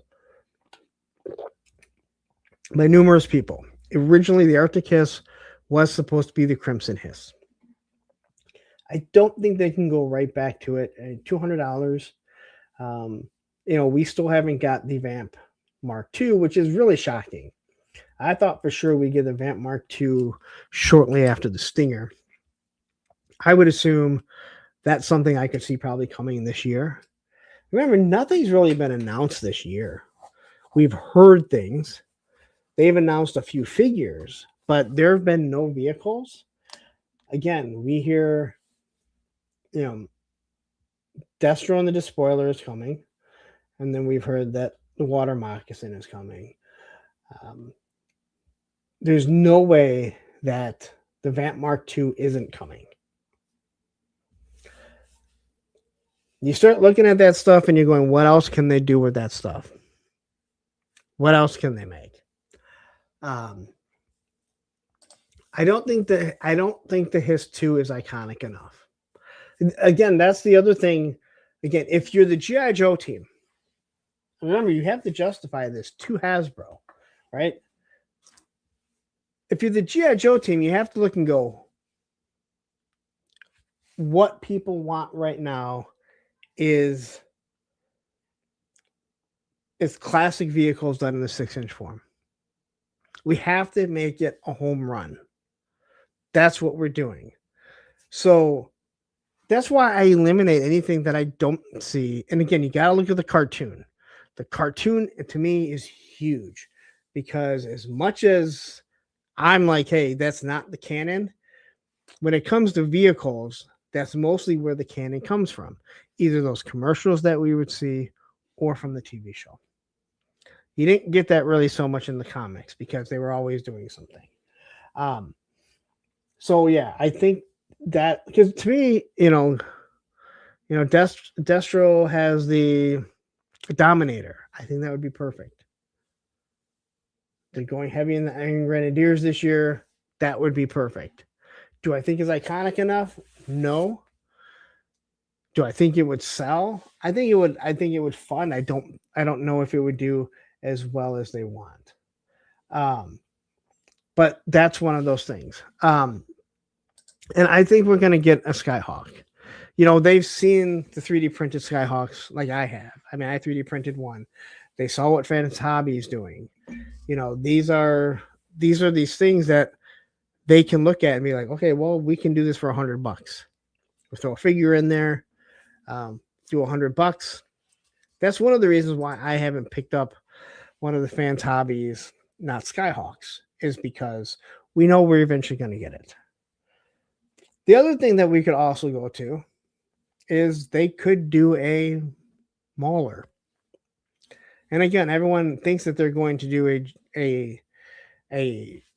everyone thinks that they're going to do a Cobra vehicle next, and I'm not saying they're not going to. But again, it's looking at iconic vehicles.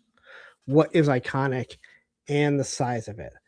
I believe, in my personal opinion, to do a tank is difficult because everyone has already seen what Ramen did. Here's my other issues with a tank. As much as I love the Mauler, and it's one of the best vehicles, Ramen showed everyone, well, shit, I can give you all this detail inside, but you can never see it. You have to have the turret off. I've discussed this with many people. Now, again, nothing he can really do about that, right? That's how tanks are. You're inside the tank for a reason. I can't do photography. A lot of the stuff, a lot of people are buying it because they love it, but a lot of people are also buying it for the photography. That's something, again, when you look at what Ramen did, how do you justify it? Like, hey, look how great this detail is, but you're never going to see it on your shelf. And yeah, Super Devin says the Mauler and Vamp Mark II, the desert theme would sell. I do. And it sounds like, again, I was told about a desert. I was told a while back about, there's a reason why they did Desert Snake Eyes. They never came out with other desert figures. Now we have Desert Scorpion. We do have Dusty.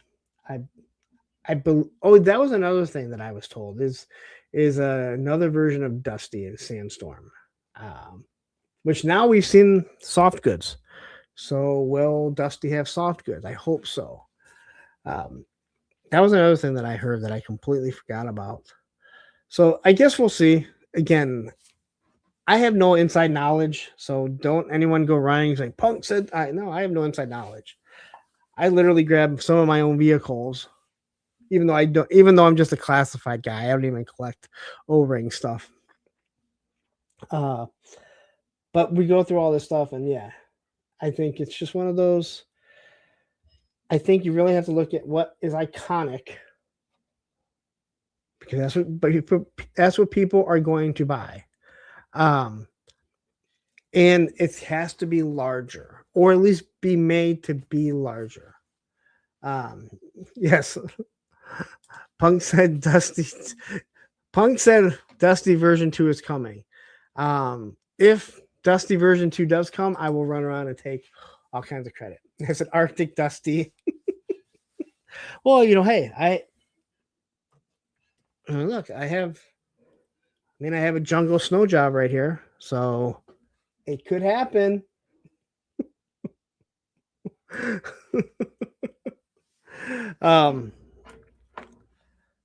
Yeah, and I'm with Matthew. Like, a Vamp Mark II, it has to come. I mean, the only thing that they have to do is create a rocket pod for it, right? The rocket launcher is the only thing that they need for it, and that can't be that difficult. They have the whole base. I mean, the fact of the matter is, Fun School is still using the Vamp 3.75 mold to make the vehicles. I bought one like 4 years ago, a police version, but they had a police version. It was like $10 too. They're not anymore, but it was like $10. They also had a racing version, and they had a fire. I think it was a fire. I know I got the police one. So they have other ones. Like that mold they're gonna keep doing it. So they have everything for it. And we know they're gonna do another repaint of the All Striker, right? But they also have to get their prices down. And I think they know that at this point that everything's gone up in cost, and not just toys. Food's gone up, gas has gone, everything goes up. I mean, I don't know if anyone's tried to buy a car lately. I don't know anyone buys a brand new car. You walk in there and you're like, hey, I'm looking for a pickup truck, and they're like 60 grand. I'm like, shit, is that the most expensive one on the lot? And they're like, no, no, silly bastard. The $90,000 one is, but $60,000 will get you something fairly nice. Okay, does it get a V8? No, the government said we can't have fucking V8s anymore. Well, fuck you. Matt O'Brien says, please don't repaint the All Striker. That thing is dog. I disagree. Again, you guys, again, I don't know what you guys were expecting, but this right here, I'm telling you this right here. See, look at it. I'm telling they didn't give you exactly what we had in the 80s, and people don't like it. They literally made it like the only thing that they did on that All Striker was they didn't give it the exact same size wheels. They gave you the back piece. Hey, you can take it off. People said, oh, I can't get the cage to stick on. Well, if you're pushing down on the fucking cage and it's pushing down on the suspension, of course it's not going to lock in. So hold the bottom of it and you push it down. And the spec saying All Striker is a solid vehicle. People cry too hard. Do I think the All Striker is as good as the Vamp? No, I don't. But when you go look at the All Striker, it doesn't look exactly like it was. This is the problem that they have. People want them to change things, but the moment they try and do something different, they fucking flip out and they change, and they don't want to do it. Matt says the All Striker. Okay, the All Striker was trash. Roll cage does stay on. I disagree with you. Tires are trash. I disagree. The co-pilot machine gun is terrible. You're absolutely correct. You're absolutely correct. The gun is awful. So it's backed up for some reason now, so it's just I can't finish the dishes, but there's only glasses left. It sucks. The gun, but that's something how they designed it, because we have the exact same issue with the Vamp and the Stinger and those portal potties. Exact same thing. So that again, You can't get the exact same thing, or else it dies. But go look at what these military buggies look like, and it looks more like that. It actually looks more like the Fans Hobby one. And Matt said, my All Striker has gridiron tires, top, and machine gun. Now looks okay, but go look at what a military buggy looks like. They don't have giant wheels. I'm just saying, like, again, if that's what you want, that's what you want. I get it.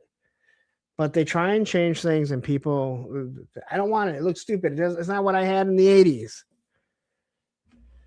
Thank God cars aren't like that, because guess what? We don't have shitty boxed cars. But I'm going to get out of here. I appreciate you guys all staying here. I was just told I have a backed up sink. So now I got to take care of a kitchen sink at 12:30 a.m. and then go lay down on the fucking couch with my dog who has a bum leg and try and get him to trying to make him happy. And I don't get to sleep in my nice Tempur-Pedic bed till God knows when.